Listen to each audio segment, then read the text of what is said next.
ಬಿರಿಯಾನಿ ಹಂಚೋದು ಅದೆಲ್ಲ ನೋಡ್ತಾ ಇದ್ವಿ ಅಂತಾನೆ ನನಗೆ ಪಕ್ಷದಿಂದ ಕರೆ ಬಂದಿದ್ದು. ಸೆಲೆಬ್ರಿಟಿಗಳು ರಾಜಕೀಯಕ್ಕೆ ಬರ್ತಾರೆ ಅಂತ ಅಂದಾಗ ಪಬ್ಲಿಸಿಟಿ ಸ್ಟಂಟ್ ಅನ್ನೋ ಟೀಕೆ ಅಂತೂ ಇದ್ದೇ ಇದೆ. ಇದಕ್ಕೆ ಜಾನ್ವಿ ಅವರು ಉತ್ತರ ಏನು? ಮೂರನೇ ಸ್ಥಾನದಲ್ಲಿರೋ ಜೆಡಿಎಸ್ ನಾಯಕೆ ಮಾಡ್ಕೊಳ್ಳೋದಕ್ಕೆ ಕಾರಣ ಏನು? ನನಗೆ ಒಂದು ಫ್ಯಾಮಿಲಿನೇ ಸಿಕ್ಕಂಗಾಗಿದೆ, ಅದೇ ನಮ್ಮ ಜೆಡಿಎಸ್ ಫ್ಯಾಮಿಲಿ, ಜೆಡಿಎಸ್ ಕುಟುಂಬ. ರೈತರ ಕಣ್ಣಿಗೆ ಮಣ್ಣು ಏರಿಸ್ತಾ ಇದಾರ, ಮಣ್ಣಲ್ಲೇ ಹುಟ್ಟು ಬೆಳೆದಿರೋರು ಇದಕ್ಕೆಲ್ಲ ಅವ್ರ ಭಕ್ತರ ಹೇಳಿ. ಯಾವುದೇ ಪ್ರಶ್ನೆಗಳಿಗೆ ಹೆಂಗೆ ಕೌಂಟರ್ ಕೊಡ್ಬೇಕು ಅನ್ನೋದು ಕುಮಾರಣ್ಣನ್ ನೋಡೇ ಕಲಿಬೇಕು. ಮಗುನು ಚೂಡ್ತಾರೆ, ತೊಟ್ಲೂ ತೂಗ್ತಾರೆ. 2028ರಲ್ಲಿ ಎಲ್ಲಾದ್ರೂ ಎಲೆಕ್ಷನ್ ನಿಲ್ಲೋ ಪ್ಲಾನ್ ಆಗಿದ್ಯಾ? ನಮ್ಗೆ ಸೋಲು ಗೆಲುವು ಎರಡೂ ಸಿಗುತ್ತೆ. ಸೋಲಿಗೆ ಹೆದರ್ಕೊಂಡು ಓಡೋಗಲ್ಲ, ಮನೆ ಖಾಲಿ ಮಾಡಲ್ಲ. Hi hello Vijaya Karnataka ವೀಕ್ಷಕರೆಲ್ಲರಿಗೂ heartly welcome. ನಾನು ನಿಮ್ಮ ಕಾವ್ಯ ಕೃಷ್ಣಮೂರ್ತಿ. ಇವರು ಕಿರುತೆರೆ ಆಯ್ತು, ಬೆಳ್ಳಿತೆರೆ ಆಯ್ತು, ಮಾಧ್ಯಮದಲ್ಲಂತೂ ಸಖತ್ ಮಿಂಚಿದ್ರು. ಇದೀಗ ಜೆಡಿಎಸ್ ಪಕ್ಷಕ್ಕೆ ಸೇರ್ಪಡೆ ಆಗಿದ್ದಾರೆ. ನಮ್ಮ ನಿಮ್ಮೆಲ್ಲರ ಪ್ರೀತಿಯ ಜಾನ್ವಿ ಅವರು. ಸೊ ಅವ್ರನ್ನ ಮಾತನಾಡಿಸ್ತಾ ಹೋಗೋಣ. ಹಲೋ ಜಾನ್ವಿ ಅವರೇ, ನಮಸ್ತೆ. Thank you. ಹಲೋ ಕಾವ್ಯ, ಹೇಗಿದ್ದೀರಾ? ಆರಾಮಾಗಿದ್ದೀನಿ, ನೀವ್ ಹೇಗಿದ್ದೀರಾ? ನಾನು ಚೆನ್ನಾಗಿದ್ದೀನಿ. S, congratulations. ಮೊದ್ಲಿಗೆ ಜೆಡಿಎಸ್ ಪಕ್ಷಕ್ಕೆ ಸೇರ್ಪಡೆ ಆಗಿದ್ರ, ನಿಮ್ಗೆ ಖುಷಿ ಕೊಡುವಂತ ಒಂದು ಒಳ್ಳೆ ಸ್ಥಾನದಲ್ಲಿದ್ದೀರಾ. ಎಷ್ಟು ಖುಷಿ ಇದೆ ಅಂತ? ತುಂಬಾನೇ ಖುಷಿ ಇದೆ, ತುಂಬಾನೇ ಸ್ಯಾಟಿಸ್ಫ್ಯಾಕ್ಷನ್ ಇದೆ. ಯಾಕಂದ್ರೆ ನನಗೆ ಬಹಳ ಜನದ ಹತ್ರ ನಾನು ಹೇಳ್ಕೊಂಡಿರಲ್ಲ, ಬಟ್ ನನ್ನ ಕ್ಲೋಸ್ ಸರ್ಕಲ್ ಅಲ್ಲಿ ಗೊತ್ತಿರುತ್ತಿತ್ತು. ನಾನು ಯಾವಾಗ್ಲೂ ಹೇಳ್ತಾ ಇದ್ದೆ, ರಾಜಕೀಯಕ್ಕೆ ಬರೋ ಒಂದು ಮಹದಾಸೆ ನನಗೆ ಚಿಕ್ಕ ವಯಸ್ಸಿಂದ ಕೂಡ ಇತ್ತು. ಯಾಕಂದ್ರೆ ನಾನು ಸ್ಕೂಲಲ್ಲೇ ಸ್ಕೂಲ್ ಪೀಪಲ್ ಲೀಡರ್ ಆಗಿದೆ. ಸೊ ಆ ಒಂದು ನಾಯಕತ್ವ ಗುಣ ನನಗೆ ಅವಾಗ್ಲೇ ಇತ್ತು. ಸೊ ಒಂದು ಹಂತದಲ್ಲಿ ನಾನು ಕೂಡ ರಾಜಕೀಯಕ್ಕೆ ಹೋಗಿ ಜನಸೇವೆ ಮಾಡ್ಬೇಕು ಅನ್ನೋದು ನನಗಿತ್ತು. ಬಟ್ ನಾನು ಈಗ್ಲೇ ಬರ್ತೀನಿ ಅನ್ನೋದು ಪ್ಲಾನ್ಡ್ ಆಗಿರ್ಲಿಲ್ಲ. ಸೊ ಅದನ್ನ ನಾನು ಗಾಡ್ಸ್ ಪ್ಲಾನ್ ಅಂತಾನೆ ಭಾವಿಸ್ತೀನಿ. ನಮ್ಮ ಪ್ಲಾನ್ ವಿಫಲ ಆಗ್ಬೋದು, ಬಟ್ ಗಾಡ್ಸ್ ಪ್ಲಾನ್ ಯಾವತ್ತೂ ಕೂಡ ಅದು ವಿಫಲ ಆಗಲ್ಲ ಅನ್ನೋದನ್ನ ನಾನು ಬಹಳ ನಂಬಿದ್ದೀನಿ. ನನ್ನ ಈ ಹಾದಿ ಪ್ರಾಮಾಣಿಕತೆಯಿಂದ ಕೂಡಿದೆ, ನ್ಯಾಯಬದ್ಧವಾಗಿದೆ. ಹಾಗಾಗಿ ತುಂಬಾನೇ ಖುಷಿ ಇದೆ. ಒಂದು ಚಿಕ್ಕ ಪುಟ್ಟ ನಾನು ಜನಸೇವೆ ಮಾಡ್ತಾ ಇದ್ದೆ, ಅದು ನನಗೆಲ್ಲೋ ಒಂದ್ ಕಡೆ ಖುಷಿ ಕೊಡ್ತಾ ಇತ್ತು. ಜನ ಕೂಡ ತುಂಬಾನೇ ಅದನ್ನ ಮೆಚ್ಕೊಂಡಿದ್ರು. ಅದೇ ನನ್ನನ್ನ ಇಲ್ಲಿ ಕರ್ಕೊಂಡ್ ಬಂದಿದೆ. ಸೊ ಅದನ್ನ ಗುರುತಿಸಿ, ಇಲ್ಲ ನೀವು ಬಿರಿಯಾನಿ ಹಂಚೋದು ಅದೆಲ್ಲ ನೋಡ್ತಾ ಇದ್ವಿ ಅಂತಾನೆ ನನಗೆ ಪಕ್ಷದಿಂದ ಕರೆ ಬಂದಿದ್ದು. ಅವಾಗ ಕೂಡ ನಾನು ಬಹಳ ಯೋಚನೆ ಮಾಡಿದೆ, ಈಗ್ಲೇ ಹೋಗ್ಬೇಕಾ ಬೇಡವಾ, ಇದನ್ನ ಸ್ವೀಕಾರ ಮಾಡ್ಲೋ ಬೇಡವೋ ಅಂತ.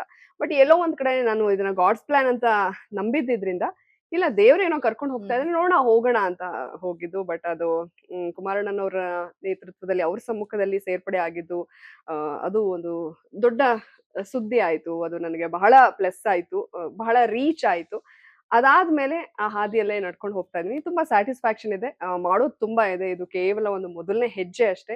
ಈ ಹಾದಿಯಲ್ಲಿ ಜನರನ್ನ ರೀಚ್ ಆಗ್ಬೇಕು, ಜನರ ಪ್ರೀತಿನ ಗಳಿಸ್ಬೇಕು, ಜನರ ಜೊತೆನೆ ಇರಬೇಕು ಅಂತ ತೀರ್ಮಾನ ಮಾಡಿ ಬಂದಿದ್ದೀನಿ.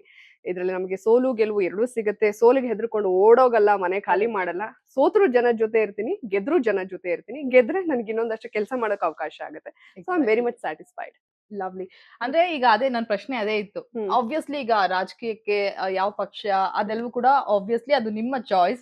ಬಟ್ ಈಗ ಸದ್ಯಕ್ಕೆ ಅಂದ್ರೆ ರಾಜ್ಯದಲ್ಲಿ ಆಡಳಿತದಲ್ಲಿರೋ ಕಾಂಗ್ರೆಸ್ ಬಿಟ್ಟು ಅಥವಾ ಬಿಜೆಪಿ ನ ಬಿಟ್ಟು ಸದ್ಯ ಮೂರನೇ ಸ್ಥಾನದಲ್ಲಿರೋ ಜೆಡಿಎಸ್ ನಾಯಕೆ ಮಾಡ್ಕೊಳ್ಳೋದಕ್ಕೆ ಆಬ್ವಿಯಸ್ಲಿ ಒಂದು ಕಾರಣ ಅಂತೂ ಇದ್ದೇ ಇರುತ್ತೆ. ಕಾರಣ ಏನು ಅಂತ? ಹೌದು, ಬಹಳಷ್ಟು ಜನ ಅನ್ಕೋತಾರೆ, ಈಗ ಅಧಿಕಾರದಲ್ಲಿ ಇರುವಂತಹ ಪಕ್ಷಕ್ಕೆ ಹೋದ್ರೆ ಏನೋ ನಮಗೆ ಲಾಭ ಸಿಗುತ್ತೆ, ಅಥವಾ ಇನ್ನೇನೋ ಕೆಲಸಗಳು ಮಾಡಿಸ್ಕೊಳ್ಬಹುದು, ಅಥವಾ ದುಡ್ಡು ಮಾಡ್ಕೊಳ್ಬಹುದು. ಆ ಇಂಟೆನ್ಷನ್ ಇರೋರು ಆಡಳಿತದಲ್ಲಿರುವಂತಹ ಪಕ್ಷಕ್ಕೆ ಹೋಗ್ಬೋದೇನೋ. ಬಟ್ ನನ್ನ ಇಂಟೆನ್ಷನ್ ಅದಾಗಿರ್ಲಿಲ್ಲ. ನಾನು ಜನಸೇವೆ ಮಾಡ್ಬೇಕು ಅಂದಾಗ ಆಡಳಿತದಲ್ಲಿ ಇರದೇ ಇದ್ರೂ ಪರವಾಗಿಲ್ಲ.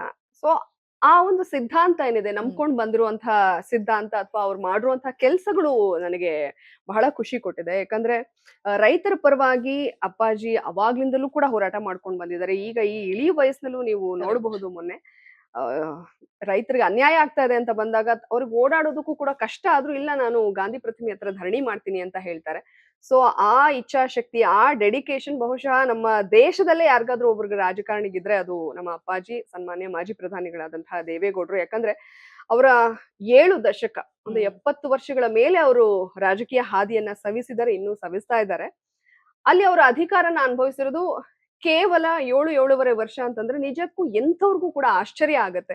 ಸೊ ರಾಜ್ಯದ ಜನರ ಅಸ್ಮಿತೆ, ಸ್ವಾಭಿಮಾನ ರಾಜಕಾರಣಕ್ಕಿಂತ ದೊಡ್ಡದು ಅಂತ ತೋರಿಸ್ಕೊಟ್ಟಿದ್ದಾರೆ. ನಾನು ದುಡ್ಡು ಮಾಡ್ಬೇಕು ಅಥವಾ ಅಧಿಕಾರ ಅನುಭವಿಸ್ಬೇಕು, ಅಧಿಕಾರ ಚಲಾಯಿಸ್ಬೇಕು ಅಂತ ಬಂದಿದ್ದಿದ್ರೆ ಬಹುಶಃ ನಾನು ಆಡಳಿತ ಪಕ್ಷದ ಕಡೆ ಮುಖ ಮಾಡ್ತಿದ್ದೇನು. ಯಾಕಂದ್ರೆ ನಾವು ಮಾಧ್ಯಮದಲ್ಲಿ ಇರೋದ್ರಿಂದ ನಮಗೆ ಕಾಂಗ್ರೆಸ್ ಇರ್ಬೋದು, ಬಿಜೆಪಿ, ಜೆಡಿಎಸ್ ಎಲ್ಲಾ ಪಕ್ಷಗಳಲ್ಲೂ ಪರಿಚಯದವ್ರು ಇರ್ತಾರೆ. ಈಗ್ಲೂ ಕೂಡ ನಾನು ಕೆಲವೊಂದು ಮಾತಾಡಿದಾಗ ಕಾಂಗ್ರೆಸ್ ಪಕ್ಷದವರು ಕೂಡ ನನ್ನ ಅಪ್ರಿಶಿಯೇಟ್ ಮಾಡ್ತಾರೆ, ಬಿಜೆಪಿ ಅವರು ಅಪ್ರಿಶಿಯೇಟ್ ಮಾಡ್ತಾರೆ, ನಮ್ಮ ಪಕ್ಷದವರು ಅಪ್ರಿಶಿಯೇಟ್ ಮಾಡ್ತಾರೆ. ಒಳ್ಳೇದು ಅನ್ಸ್ದಾಗ ಅದು ಪಕ್ಷಾತೀತವಾಗಿ ನನ್ನ ಮಾತನ್ನಿರ್ಬೋದು, ನನ್ನ ನಡೆನ ಮೆಚ್ಕೊಂಡಿದ್ದಂತದ್ದಿದೆ. ಸೊ ಹಾಗಾಗಿ ನಾನು ಜನಸೇವೆ ಮಾಡ್ಬೇಕು ಅಂತ ಬಂದಾಗ ನನಗೆ ಆಡಳಿತದಲ್ಲಿ ಇರ್ಲೇಬೇಕು ಅಂತೇನಿಲ್ಲ. ವಿಪಕ್ಷಗಳಲ್ಲಿ ಇದ್ಕೊಂಡೆ ಆಡಳಿತ ಪಕ್ಷದ ತಪ್ಪುಗಳನ್ನ ಎತ್ತಿ ಹಿಡಿಯೋದಕ್ಕೂ ಕೂಡ ಅವಕಾಶ ಸಿಗುತ್ತೆ. ನಾನು ಬಂದು ಅಧಿಕಾರ ಅನುಭವಿಸ್ಬೇಕು, ಮತ್ತೊಂದ್ ಮಾಡ್ಬೇಕು ಅನ್ನೋದಕ್ಕಿಂತ ಒಂದು ಜನರ ದನಿಯಾಗಿ ಕೆಲಸ ಮಾಡ್ಬೇಕು ಅಂದಾಗ ಯಾವ ಪಕ್ಷ ಆದ್ರೆ ನನ್ನ ಇಂಟೆನ್ಷನ್ ಏನು ದುಡ್ಡು ಮಾಡೋದು ಅಥವಾ ಅಧಿಕಾರ ಚಲಾಯಿಸೋದು ಆಗಿರ್ಲಿಲ್ಲ. ಹಾಗಾಗಿ ಜನರ ಮಧ್ಯೆ ಇರಬೇಕು, ಜನರ ಪ್ರೀತಿ ಗಳಿಸ್ಬೇಕು, ಜನರ ದನಿಯಾಗಿ ಕೆಲಸ ಮಾಡ್ಬೇಕು ಅಂದಾಗ ನನಗೆ ಆಡಳಿತದಲ್ಲಿ ಇದ್ರೂ ಪರವಾಗಿಲ್ಲ, ವಿಪಕ್ಷದಲ್ಲಿ ಇದ್ರೂ ಪರವಾಗಿಲ್ಲ ಅಂತ ಹೇಳಿ ನಾನು ಪಕ್ಷನ ಆಯ್ಕೆ ಮಾಡ್ಕೊಂಡೆ. ರೈತರ ಪರವಾಗಿದೆ, ಅದರಲ್ಲೂ ಕುಮಾರಣ್ಣನ ಕೆಲಸಗಳನ್ನ ಇದುವರೆಗೂ ಕೂಡ ಯಾರೂ ಮರೆಯಲ್ಲ. ಕೇವಲ 18 ತಿಂಗಳು ಅವರು ಮುಖ್ಯಮಂತ್ರಿ ಆದಾಗ್ಲೂ ಅವ್ರು ಮಾಡಿರುವಂತ ಕೆಲಸಗಳು ಇವತ್ತಿಗೂ ಕೂಡ ಮಾದರಿ, ಇವತ್ತು ನೆನೆಸ್ಕೊಳ್ತಾರೆ. 110 ಹಳ್ಳಿಗಳನ್ನ ಅವರು ಸೇರಿಸಿ ಬಿಬಿಎಂಪಿ ಮಾಡಿದ್ದವ್ರೆ. ಇವತ್ತಿಗೂ ಆ ಭಾಗದ ಜನ ನೆನಪು ಮಾಡ್ಕೊಳ್ತಾರೆ. ಇಲ್ಲಾಂದ್ರೆ ನಾವು ಸ್ಲಮ್ ಅಲ್ಲಿ ಇರ್ಬೇಕಾಗಿತ್ತು, ಡೆವಲಪ್ ಆಗಿದ್ದು ನಿಮ್ಮಿಂದ ಅಂತ ಹೇಳ್ತಾರೆ. ಲಾಟ್ರಿ ನಿಷೇಧ ಮಾಡಿದ್ರು, ಸಾರಾಯಿ ನಿಷೇಧ ಮಾಡಿದ್ರು. ಅದ್ರ ಮೂಲಕ ಎಷ್ಟೋ ಹೆಣ್ಣು ಮಕ್ಕಳಿಗೆ ಸಮಾಧಾನ ತಂದಿದ್ದಾರೆ ಮನೆಯ ಮಾಜಿ ಮುಖ್ಯಮಂತ್ರಿಗಳಾದಂತ ಕುಮಾರಸ್ವಾಮಿ ಅವರು. ರೈತರ ಸಾಲ ಮನ್ನಾ ಮಾಡಿದ್ದು, 22 ಲಕ್ಷ ರೈತರ ಸಾಲ ಮನ್ನಾ ಮಾಡಿದ್ರು. ಅದಾದ್ಮೇಲೆ ಜನತಾ ದರ್ಶನ, ಜನರನ್ನ ಅವರು ಹತ್ರ ಭೇಟಿ ಮಾಡಿ ಅವರ ಅಹವಾಲುಗಳನ್ನ ಖುದ್ದು ಅವರೇ ಸ್ವೀಕಾರ ಮಾಡ್ತಾ ಇದ್ರು. ಗ್ರಾಮ ವಾಸ್ತವ್ಯ, ಮನೆಗಳಿಗೆ ಹೋಗಿ ಅವರೇ ಮಲ್ಕೊಂಡು ಅವ್ರದ್ದು ಏನಿದೆ ಕಷ್ಟಗಳನ್ನ ಅವ್ರು ಅನುಭವಿಸಿ ಮಾಡ್ತಾ ಇದ್ದಿದ್ದು. ಅದು ಇವತ್ತಿಗೂ ಕೂಡ ನೆನೆಸ್ಕೊಳ್ತಾರೆ. ಬೇರೆ ರಾಜ್ಯಗಳಲ್ಲೂ ಕೂಡ ಇದನ್ನ ಪಾಲನೆ ಮಾಡಿದ್ದು ಇದೆ. ಇದನ್ನ ಮಾದರಿಯಾಗಿ ತಗೊಂಡು ಕೇವಲ 18 ತಿಂಗಳಲ್ಲೇ ಅಷ್ಟೆಲ್ಲ ಮಾಡಿರೋರು ಸುದೀರ್ಘ 5 ವರ್ಷಗಳ ಭರ್ತಿ ಆಡಳಿತ ನಡೆಸೋದಕ್ಕೆ ಅವ್ರಿಗೆ ಏನಾದ್ರು ಅವಕಾಶ ಸಿಕ್ಕಿದ್ರೆ ಇನ್ನೂ ಇಂಥ ಅನೇಕ ಮಾದರಿ ಯೋಜನೆಗಳನ್ನ ಅವ್ರು ತರ್ತಾ ಇದ್ರು. ಇವತ್ತಿಗೂ ಕೂಡ ಅವರ ಕಾರ್ಯವೈಖರಿನ ಎಲ್ಲರೂ ಮೆಚ್ಚುತ್ತಾ ಇದ್ದಾರೆ. ಒಂದು ಕಡೆ ಕೇಂದ್ರ ಸಚಿವರಾಗಿದ್ಕೊಂಡು ಒಂದಿನ ಪಶ್ಚಿಮ ಬಂಗಾಳದಲ್ಲಿ ಇರ್ತಾರೆ, ಇನ್ನೊಂದಿನ ಡೆಲ್ಲಿನಲ್ಲಿ ಇರ್ತಾರೆ, ಪಕ್ಕದ ರಾಜ್ಯಗಳಿಗೆ ಹೋಗ್ತಾರೆ. ಅದಾದ್ಮೇಲೆ ರಾಜ್ಯ ರಾಜಕಾರಣದಲ್ಲೂ ಕೂಡ ಕುಮಾರಣ್ಣ ಸಕ್ರಿಯವಾಗಿದ್ದಾರೆ. ದಿನಕ್ಕೊಂದು ಇಶ್ಯೂನ ಹಿಡ್ಕೊಂಡು ರಾಜ್ಯ ಸರ್ಕಾರವನ್ನ ಕಟ್ಟಾಕೋ ಕೆಲಸ ಮಾಡ್ತಾ ಇದ್ದಾರೆ ಅಂತಂದ್ರೆ ಅದು ನಮ್ಮ ಏಕೈಕ ನಾಯಕ ಕುಮಾರಣ್ಣವರು. ಹಾಗಾಗಿ ಇದಕ್ಕಿಂತ ಏನ್ ಬೇಕು? ನನಗೆ ಅಧಿಕಾರ ಅಥವಾ ದುಡ್ಡಿನ ಲಾಲಸೆ ಇದ್ದಿದ್ರೆ ನಾನು ಆಡಳಿತ ಪಕ್ಷದ ಕಡೆನೆ ಮುಖ ಮಾಡ್ತಿದ್ದೇನೋ. ಇಲ್ಲ, ಜನರ ಜೊತೆ ಇರಬೇಕು, ತಪ್ಪುಗಳನ್ನ ಎತ್ತಿ ಹಿಡಿಬೇಕು. ಅದು ಕೂಡ ಒಂದು ಸಮಾಜ ಸೇವೆನೆ, ಅದು ಕೂಡ ಕರ್ತವ್ಯ ಅಂತ ನಾನು ಭಾವಿಸಿ ಜೆಡಿಎಸ್ ಪಕ್ಷದಲ್ಲಿದ್ದೇನೆ. ಲವ್ಲಿ. ಅಂದ್ರೆ ಈಗ ಬೇರೆ ಪಕ್ಷದಿಂದ ಆಬ್ವಿಯಸ್ಲಿ ನೀವ್ ಈಗ ರಾಜಕೀಯಕ್ಕೆ ಬರ್ತೀರಾ ಅಂತ ಅಂದಾಗ ಒಂದು ಈಗ ಬಂದಿದ್ದೀರಾ ಅಂತ ಅಂದಾಗ ಆ ಒಂದ್ ಕಡೆ ಅಂದ್ರೆ ಅಪ್ರೋಚ್ ಅಂತೂ ಇದ್ದೇ ಇರುತ್ತೆ. ಆತರ ಆಫರ್ಸ್ ಬಂದಿತ್ತಾ ಈಗ ಬೇರೆ ಪಕ್ಷದಿಂದ ಅಂತ? ಸಾಮಾನ್ಯವಾಗಿ ಈಗ ನಾನು ಹೇಳ್ದ ಹಾಗೆ ನನಗೆ ಎಲ್ಲಾ ಪಕ್ಷಗಳಲ್ಲೂ ಪರಿಚಿತರು ಇರ್ತಾರೆ. ಸೊ ಅಧಿಕಾರದಲ್ಲಿ ಇರೋರು ಕೂಡ ಇರ್ತಾರೆ. ನಾನು ನನ್ನ ಒಂದು ಇಂಟರ್ವ್ಯೂಗಳನ್ನ ಬ್ರಾಡ್ಕಾಸ್ಟ್ ಅಲ್ಲಿ ಹಾಕಿದಾಗ ನೀವು ನಮ್ಮ ಪಕ್ಷಕ್ಕೆ ಬರ್ಬೇಕಾಗಿತ್ತು ಅಂತ ಈಗ್ಲೂ ಕೂಡ ಹೇಳೋರಿದ್ದಾರೆ. ಈ ಪಕ್ಷಕ್ಕಿಂತ ಮುಂಚೆ ಬಿಜೆಪಿ ಪಕ್ಷದಿಂದ ನಾನು 3000 ಮಠಕ್ಕೆ ಹೋಗಿದ್ದೆ. ಅಲ್ಲೊಬ್ರು ಪರಿಚಯ ಆಗಿದ್ರು. ಸೊ ಸ್ಟೇಜ್ ಮೇಲೆ ನಾನು ಭಾಷಣ ಮಾಡೋದ್ ನೋಡಿ ನನಗೆ ಹೇಳ್ತಾ ಇದ್ರು. ಬಟ್ ನಾನು ಯಾವ್ದನ್ನು ಸೀರಿಯಸ್ ಆಗಿ ತಗೊಂಡಿರ್ಲಿಲ್ಲ. ಇಲ್ಲ ಹೋಗೋಣ, ಇಲ್ಲ ಮೀಟ್ ಮಾಡಿಸ್ತೀವಿ, RSS ಮುಖ್ಯಸ್ಥರನ್ನ ಮೀಟ್ ಮಾಡಿಸ್ತೀವಿ, ಇಲ್ಲ ಹೆಣ್ಮಕ್ಳು ಬರ್ಬೇಕು, ತುಂಬಾ ಚೆನ್ನಾಗಿ ಮಾತಾಡ್ತೀರಾ, ವಾಗ್ಮಿ ಇದ್ದೀರಾ ಅಂತೆಲ್ಲ ಹೇಳ್ತಾ ಇದ್ರು. ಬಟ್ ನಾನು ಯಾವ್ದನ್ನು ಕೂಡ ಓಕೆ ನೋಡೋಣ ಅಂತ ಇದ್ದೆ. ಇದು ಬಂದಾಗ್ಲೂ ಕೂಡ ಈಗ ಸಿನಿಮಾ ಮಾಡ್ತಾ ಇದೀನಿ, ಸದ್ಯಕ್ಕೆ ಬೇಕಾ ಬೇಡವಾ ಅಂತ ಆಲೋಚನೆ ಮಾಡ್ತಾ ಇದ್ರು ಕೂಡ ಅದೆಲ್ಲೋ ಒಂದ್ ಕಡೆ ನನ್ನ ಎಳಿತಾನೆ ಇತ್ತು. ಸೊ ಹಾಗಾಗಿ JDS ಪಕ್ಷದಲ್ಲಿದ್ದೀನಿ. ಖುಷಿ ಕೊಟ್ಟಿದೆ. ನನಗೊಂದು ಹೊಸ ಫ್ಯಾಮಿಲಿ ಸಿಕ್ಕಿದೆ. ಎಲ್ರೂ ನನ್ನನ್ನ ಬಹಳ ಪ್ರೀತಿಯಿಂದ, ಗೌರವದಿಂದ ಕಾಣ್ತಾರೆ. ಸಹೋದರಿ ರೂಪದಲ್ಲಿ ಪ್ರತಿಯೊಬ್ರು ಕೂಡ ಕಾಣ್ತಾರೆ. ಅಲ್ಲಿರೋ ಹೆಣ್ಮಕ್ಳು ನನಗೆ ಒಂದ್ ರೀತಿ ಅಕ್ಕಂದಿರ ರೀತಿ ಸಿಕ್ಕಿದ್ದಾರೆ. ಯಾಕಂದ್ರೆ ರಾಜಕೀಯ ಏನೇ ಆದ್ರೂ ಹೊಸ್ತು. ದೂರದಿಂದ ನಾನು ಆಂಕರ್ ಆಗಿ ರಾಜಕಾರಣನ ನೋಡೋದು ಬೇರೆ, ರಾಜಕೀಯದ ಒಳಗಡೆ ಬಂದಾಗ ಅದ್ ನೋಡೋದು ಬೇರೆ. ಒಳ್ಳೆ ಅನುಭವನೆ ನನ್ಗೆ ಆಗ್ತಾ ಇದೆ. ದೂರದಿಂದ ನೋಡಿದಾಗ ಕಾರ್ಯಕರ್ತರಂದ್ರೆ ಕಾರ್ಯಕರ್ತರು ಅನ್ಕೊಂತಾ ಇದ್ವಿ. ನಿಜವಾಗ್ಲೂ ಕಾರ್ಯಕರ್ತರಿಂದನೇ ಪಕ್ಷ ಉಳಿದಿರೋದು. ಅದ್ರಲ್ಲೂ ನಮ್ಮ ಪಕ್ಷದಲ್ಲಿ ನಿಷ್ಠಾವಂತ ಕಾರ್ಯಕರ್ತರಿದ್ದಾರೆ. ಅವರೇ ನಮ್ಮ ಪಕ್ಷದ ಶಕ್ತಿ. ಮತ್ತೆ ಬಹಳಷ್ಟು ಜನ 30 ವರ್ಷ 35 ವರ್ಷದಿಂದ ಈ ಪಕ್ಷಕ್ಕೆ ನಿಷ್ಠರಾಗಿ ಕೆಲಸ ಮಾಡ್ತಾ ಇದ್ದಾರೆ ಅಂತಂದ್ರೆ ಒಂದು ಪಕ್ಷ ಅವ್ರನ್ನ ಉಳಿಸ್ಕೊಂಡಿದೆ, ಅವರು ಈ ಪಕ್ಷದ ಮೇಲಿರೋ ಪ್ರೀತಿ ಗೌರವಕ್ಕೋಸ್ಕರ ಅವರು ಇದ್ದಾರೆ. ಸೊ ಹಾಗಾಗಿ ನನಗೆ ಒಂದು ಫ್ಯಾಮಿಲಿನೇ ಸಿಕ್ಕಂಗಾಗಿದೆ. ಅದೇ ನಮ್ಮ JDS ಫ್ಯಾಮಿಲಿ, JDS ಕುಟುಂಬ. ಈಗ ಅದೇ ಇತ್ತು ನನ್ ಪ್ರಶ್ನೆ. ಅಂದ್ರೆ ಪತ್ರಕರ್ತೆಯಾಗಿದ್ದಾಗ ಆಬ್ವಿಯಸ್ಲಿ ರಾಜಕಾರಣಿಗಳನ್ನ ಪ್ರಶ್ನೆ ಮಾಡ್ತಿದ್ದವರು. ಸೊ ಈಗ ನೀವೇ ಪ್ರಶ್ನೆಗೆ ಒಳಗಾಗುವಂತ ಸ್ಥಾನದಲ್ಲಿದ್ದೀರಿ. ಕಷ್ಟ ಅನ್ಸುತ್ತಾ ಹೇಗೆ ಅಂತ? ಕಷ್ಟ ಅನ್ನೋದಕ್ಕಿಂತ ಒಂದು ನಾವು ಸರಿಯಾಗಿದ್ದಾಗ ಪ್ರಶ್ನೆಗಳಿಗೆ ಆನ್ಸರ್ ಮಾಡೋದಕ್ಕೆ ನಾವೇನು ಭಯ ಪಡೋ ಅಗತ್ಯ ಇರಲ್ಲ. ಈಗ ನಾವು ತಪ್ಪು ಮಾಡಿಲ್ಲ ಅಥವಾ ಆ ಒಂದು ತಪ್ಪು ನಿರ್ಧಾರಗಳನ್ನ ನಾವಾಗ್ಲಿ ಪಕ್ಷ ಆಗ್ಲಿ ತಗೊಂಡಿಲ್ಲ ಅಂದಾಗ ನಾವು ಆ ಪ್ರಶ್ನೆಗಳನ್ನ ಫೇಸ್ ಮಾಡೋದಕ್ಕೆ ನನಗೇನು ಅನ್ಸೋದಿಲ್ಲ. ಕೆಲವೊಮ್ಮೆ ತಪ್ಪುಗಳಾಗುತ್ತೆ. ಯಾಕಂದ್ರೆ ಯಾರು ಕೂಡ ಅತೀತರಲ್ಲ. ಆ ಮನುಷ್ಯರು ಅಂದ ಮೇಲೆ ಆಡಳಿತದ ಒಂದು ಆ ಅವಧಿಯಲ್ಲಿ ನಾವು ಯಾಕಂದ್ರೆ NDAದ ಭಾಗ ಆಗಿರೋದ್ರಿಂದ ತಪ್ಪುಗಳಾದಾಗ ಹೌದು, ತಪ್ಪನ್ನ ಒಪ್ಕೊಳ್ಬೇಕು, ಇನ್ ಮುಂದೆ ಹ್ಮ್. ಆಗದಿರೋ ಹಾಗೆ ನೋಡ್ಕೋಬೇಕು. ಹಾಗಾಗಿ ಪ್ರಶ್ನೆಗಳನ್ನ ಎದುರಿಸೋದಕ್ಕೆ ನನಗೆ ಯಾವುದೇ ಒಂದು ಅಭ್ಯಂತರ ಇಲ್ಲ. ಒಂದು, ನಾನು ಈಗ ಜಾಯ್ನ್ ಆಗಿದ್ದೀನಿ. ಆ ಬಹುಶಃ ನಾನು ಗೊತ್ತಿದ್ದೋನು ಯಾವುದೇ ಕಾರಣಕ್ಕೂ ತಪ್ಪು ಮಾಡಲ್ಲ. ಯಾಕಂದ್ರೆ ನಾನ್ ಹೇಳ್ದಾಗೆ ನಾನ್ ಬಂದಿರೋ ಉದ್ದೇಶ ಜನರ ಜೊತೆ ಇರ್ಬೇಕು, ಜನಕ್ಕೆ ಒಳ್ಳೇದ್ ಮಾಡ್ಬೇಕು ಅಂತ ಬಂದಾಗ ವೈಯಕ್ತಿಕವಾಗಿ ನಾವ್ ಯಾವ್ದೇ ತಪ್ಪು ಮಾಡದೇ ಇದ್ರೂ ಕೂಡ ನಾವು ಒಂದು ಪಕ್ಷದ ಭಾಗ ಆಗಿರೋದ್ರಿಂದ ಅಥವಾ ಎನ್‌ಡಿಎ ಭಾಗ ಆಗಿರೋದ್ರಿಂದ ತಪ್ಪುಗಳಾಗತ್ತೆ ಆಡಳಿತದ ಅವಧಿಯಲ್ಲಿ. ಅದನ್ನ ಪ್ರಶ್ನೆ ಮಾಡಿದಾಗ ನಾವು ಅದನ್ನ ಸಮರ್ಪಕವಾಗಿ ಎದುರಿಸುವಂತ ಒಂದು ಛಾತಿ ಅಂತೂ ನನ್ನಲ್ಲಿದೆ. ಯಾಕೆ ಹೆದರ್ಕೊಂಡು ಎಸ್ಕೇಪಿಸಂ ಅಂತೂ Correct. ಏನೂ ಇಲ್ಲ. ಜನರಿಂದ ಆಗ್ಲಿ ಮಾಧ್ಯಮದವರಿಂದ ದೂರ ಹೋಗಕ್ಕಾಗಲ್ಲ. ಯಾಕಂದ್ರೆ ನಾನು ಒಬ್ಬ ಮಾಧ್ಯಮದವಳಾಗಿ ನಾವ್ ಯಾವ ರೀತಿ ಬೆನ್ನತ್ತೀವಿ ಅನ್ನೋದು ನನಗ್ ಗೊತ್ತಿದೆ. Correct. ಸೊ ಹಾಗಾಗಿ ಅದನ್ನು ಕೂಡ ಅದು ಬೇರೆ ರೀತಿ ಎಲ್ಲಾ ಪಕ್ಷದವರನ್ನು ಕೂಡ ನಾವು ಪ್ರಶ್ನೆ ಮಾಡ್ತಾ ಇದ್ವಿ. ಈಗ ನಮ್ಮ ಪಕ್ಷ ಆಗೋದ್ರಿಂದ ನಮ್ಮ ಪಕ್ಷಕ್ಕೆ ಗೌರವ ಕೊಟ್ಕೊಂಡು ಅಥವಾ ಯಾವ್ದಾದ್ರು ಪ್ರಶ್ನೆಗಳು ಬಂದಾಗ ಅದಕ್ಕೆ ಸೂಕ್ತ ಉತ್ತರ ಕೊಡೋದ್ರಲ್ಲಿ ನನಗೇನು ಯಾವುದೇ ಅಭ್ಯಂತರ ಇಲ್ಲ. ಓಕೆ.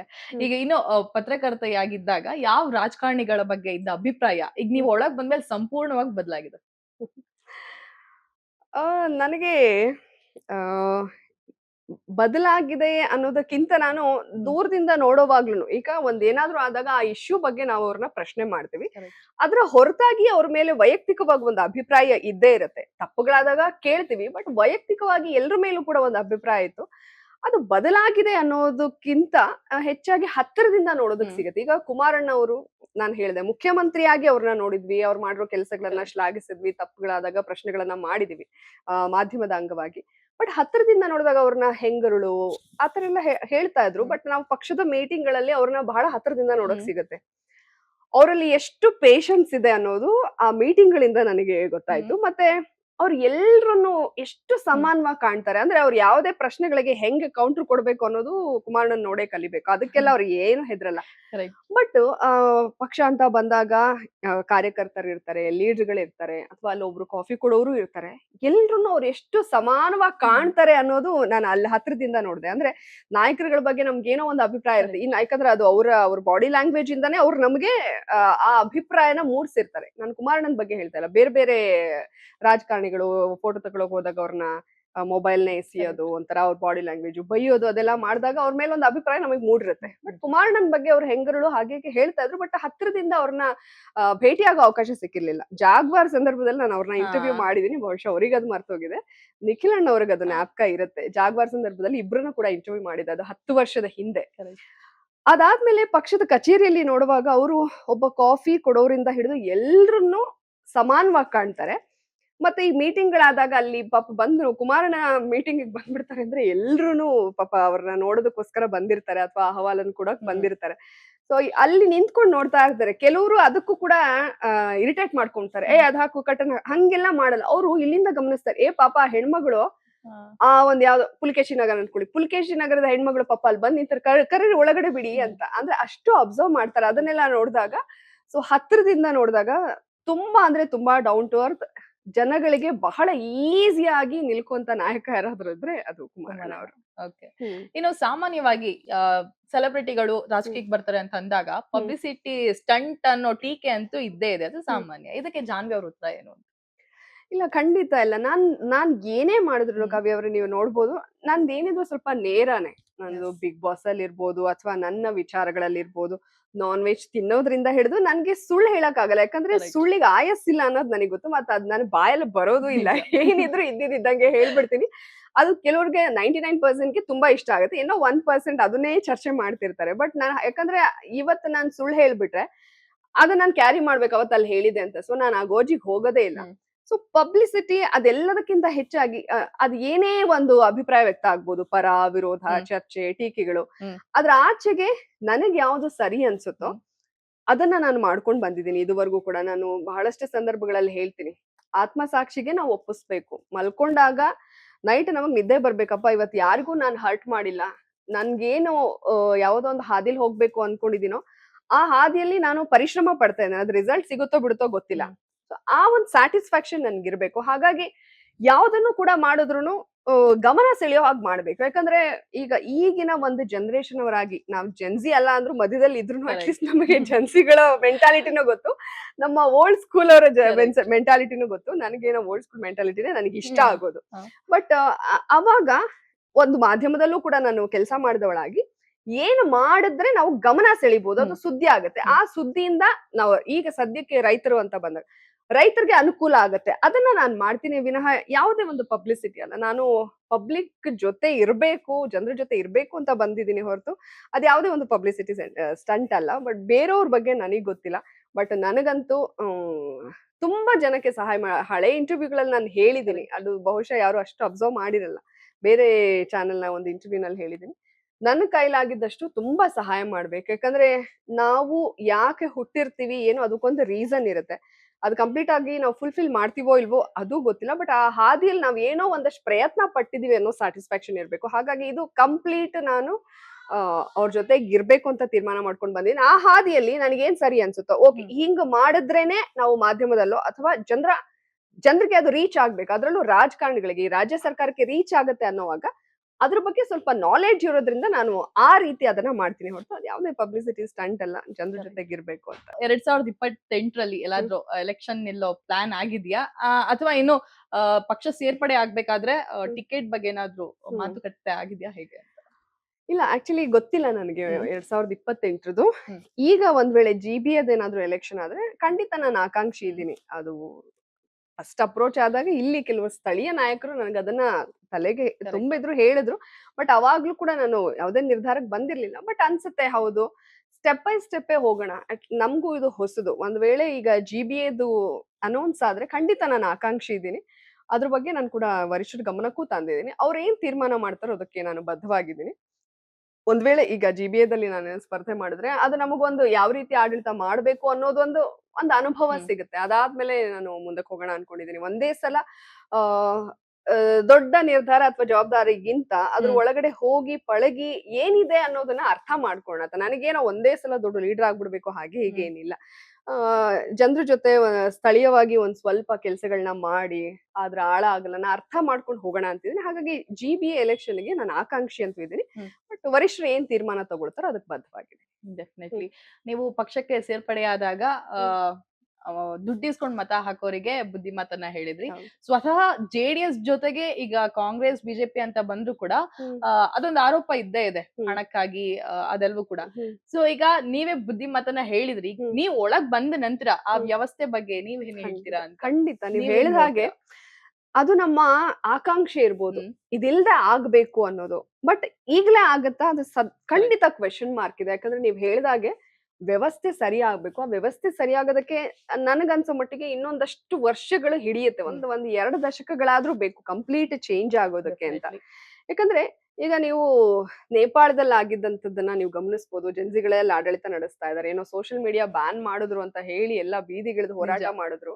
ಸೊ ಅಲ್ಲಿ ಒಂದು ಕ್ರಾಂತಿ ಆಯ್ತು, ಬದಲಾವಣೆ ಕ್ರಾಂತಿ.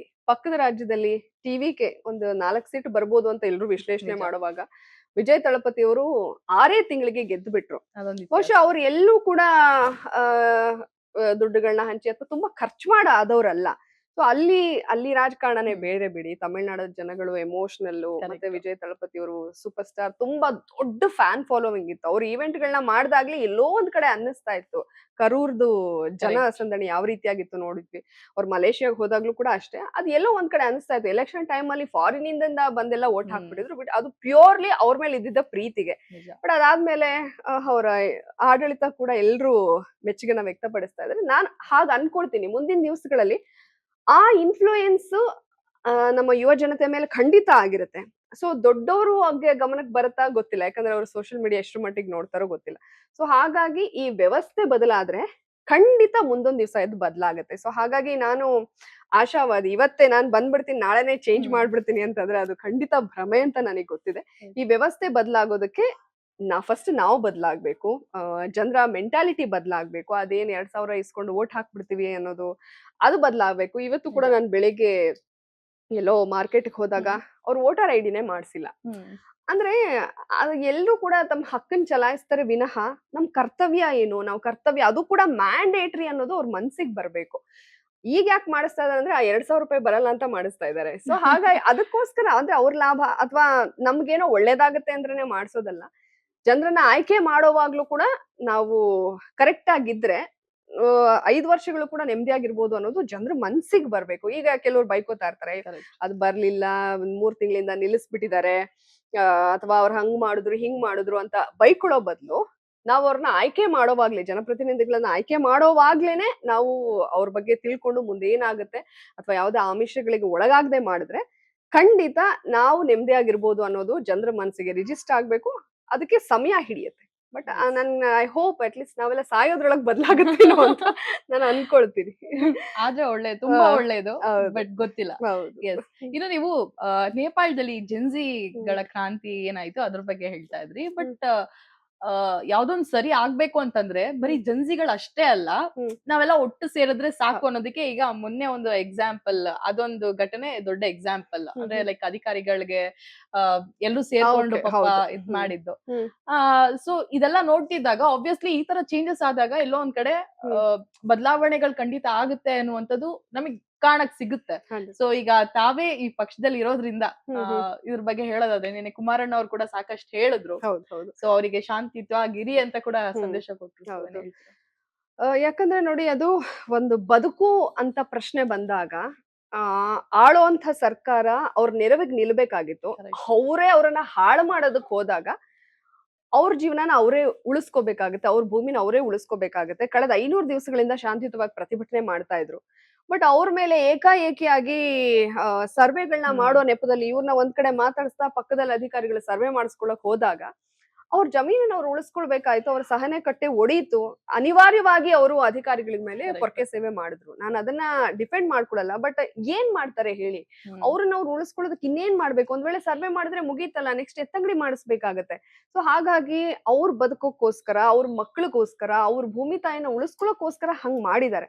ಸೊ ಅದಾದ್ಮೇಲೆ ಐ ಥಿಂಕ್ ಬಿಸಿ ಮುಟ್ಟಿದೆ ಅಂತ ಕಾಣುತ್ತೆ. ಅದಾದ್ಮೇಲೆ ಮುಖ್ಯಮಂತ್ರಿಗಳಾದ ಡಿ ಕೆ ಶಿವಕುಮಾರ್ ಅವರು ಪ್ರೆಸ್ ಮೀಟ್ ಮಾಡ್ತಾರೆ. ಅದು ಯಾಕೆ, ಎಲ್ಲೋ ಒಂದ್ ಕಡೆ ನಮ್ಮ ಮಾಜಿ ಪ್ರಧಾನಿಗಳಾದಂತಹ ದೇವೇಗೌಡರು ಆ ಗಾಂಧಿ ಪ್ರತಿಮೆ ಮುಂದೆ ಅವರು ಧರಣಿ ಕೂರ್ತೀನಿ ಅಂತ ಹೇಳಿದ್ರು. ಅದು ಕೂತ್ರೆ ಅದ್ರ ಎಫೆಕ್ಟ್ ಏನಾಗುತ್ತೆ ಅನ್ನೋದು ನಮ್ಮ ಮುಖ್ಯಮಂತ್ರಿಗಳಿಗೆ ಅರಿವಿದ್ದೇ ಇತ್ತು. ಸೊ ಹಾಗಾಗಿ ಅದನ್ನ ತಪ್ಸೋದಕ್ಕೋ ಅಥವಾ ಇನ್ನೇನೋ ಹುನ್ನಾರ ಅಡಗಿದೆ. ಅವ್ರ ಪ್ರೆಸ್ ಮೀಟ್ ಅನ್ನ ನೋಡಿದಾಗ ಅವ್ರಿಗೆ ಅದ್ರಲ್ಲಿ ಕ್ಲಾರಿಟಿ ಇರ್ಲಿಲ್ಲ. ಮಗುನೂ ಚೂಡ್ತಾರೆ, ತೊಟ್ಲುನೂ ತೂಗ್ತಾರೆ. ಈ ಕಡೆ ನಾನು ಬಲವಂತವಾಗಿ ನಿಮ್ಮ ಜಮೀನನ್ನ ಕಿತ್ಕೊಳ್ಳಲ್ಲ, 2 ತಿಂಗಳು ಧರಣಿ ಬಿಟ್ಬಿಡಿ, ಶಾಂತವಾಗಿರ್ಬೇಕು, ಬೇಕಾದ್ರೆ ನನಗ್ ಹೊಡಿರಿ, ಹಾಗೆ ಹೀಗೆ ಎಲ್ಲ ಹೇಳ್ತಾರೆ. ಸೊ ಏನೋ ಪರವಾಗಿಲ್ಲ, ತಾತ್ಕಾಲಿಕ ಬ್ರೇಕ್ ಏನೋ, ಅವ್ರಿಗೇನೋ ಸ್ವಲ್ಪ ಬದಲಾವಣೆ ಆಗುತ್ತೇನೋ ಅಂದ್ರೆ 2 ಅವರಲ್ಲಿ ಮತ್ತೆ ಫೈನಲ್ ನೋಟಿಫಿಕೇಶನ್ ಹೊರಡಿಸ್ತಾರೆ. 4,500 final notification. ಇದನ್ನ ಏನ್ ಅನ್ಬೇಕು ಅಂದ್ರೆ, ಇದು ಕಣ್ಣಿಗೆ ಮಣ್ಣೆರ್ಚುವಂತಹ ತಂತ್ರ. ಯಾರ್ ಕಣ್ಣಿಗೆ ಅವ್ರು ಮಣ್ಣೆರ್ಚ್ತಾ ಇದಾರೆ? ರೈತರ ಕಣ್ಣಿಗೆ ಮಣ್ಣೆರ್ಚ್ತಾ ಇದಾರ? ಮಣ್ಣಲ್ಲೇ ಹುಟ್ಟು ಬೆಳೆದಿರೋರು ಇದಕ್ಕೆಲ್ಲ ಅವ್ರು ಭಕ್ತರ ಹೇಳಿ?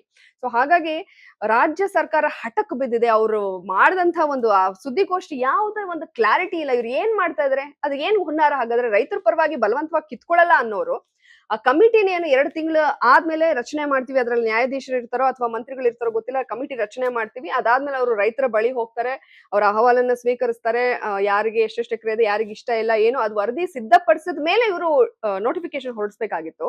ಆದ್ರೆ ಅದಕ್ಕಿಂತ ಮುಂಚೆನೆ ನೋಟಿಫಿಕೇಶನ್ ಹೊರಡಿಸ್ಬಿಡ್ತಾರೆ ಅಂತಂದ್ರೆ ಮತ್ತೆ ಅದು ಡಿನೋಟಿಫೈ ಮಾಡಕ್ಕಾಗಲ್ಲ, ಕೋರ್ಟ್ಗೆ ಹೋಗ್ಬೇಕು. ಒಟ್ನಲ್ಲಿ ರೈತರನ್ನ ಬದುಕನ್ನ ಹಾಳು ಮಾಡೋದಕ್ಕೆ ಇವ್ರು ಪಣ ತೊಟ್ಟು ನಿಂತಂತಿದೆ.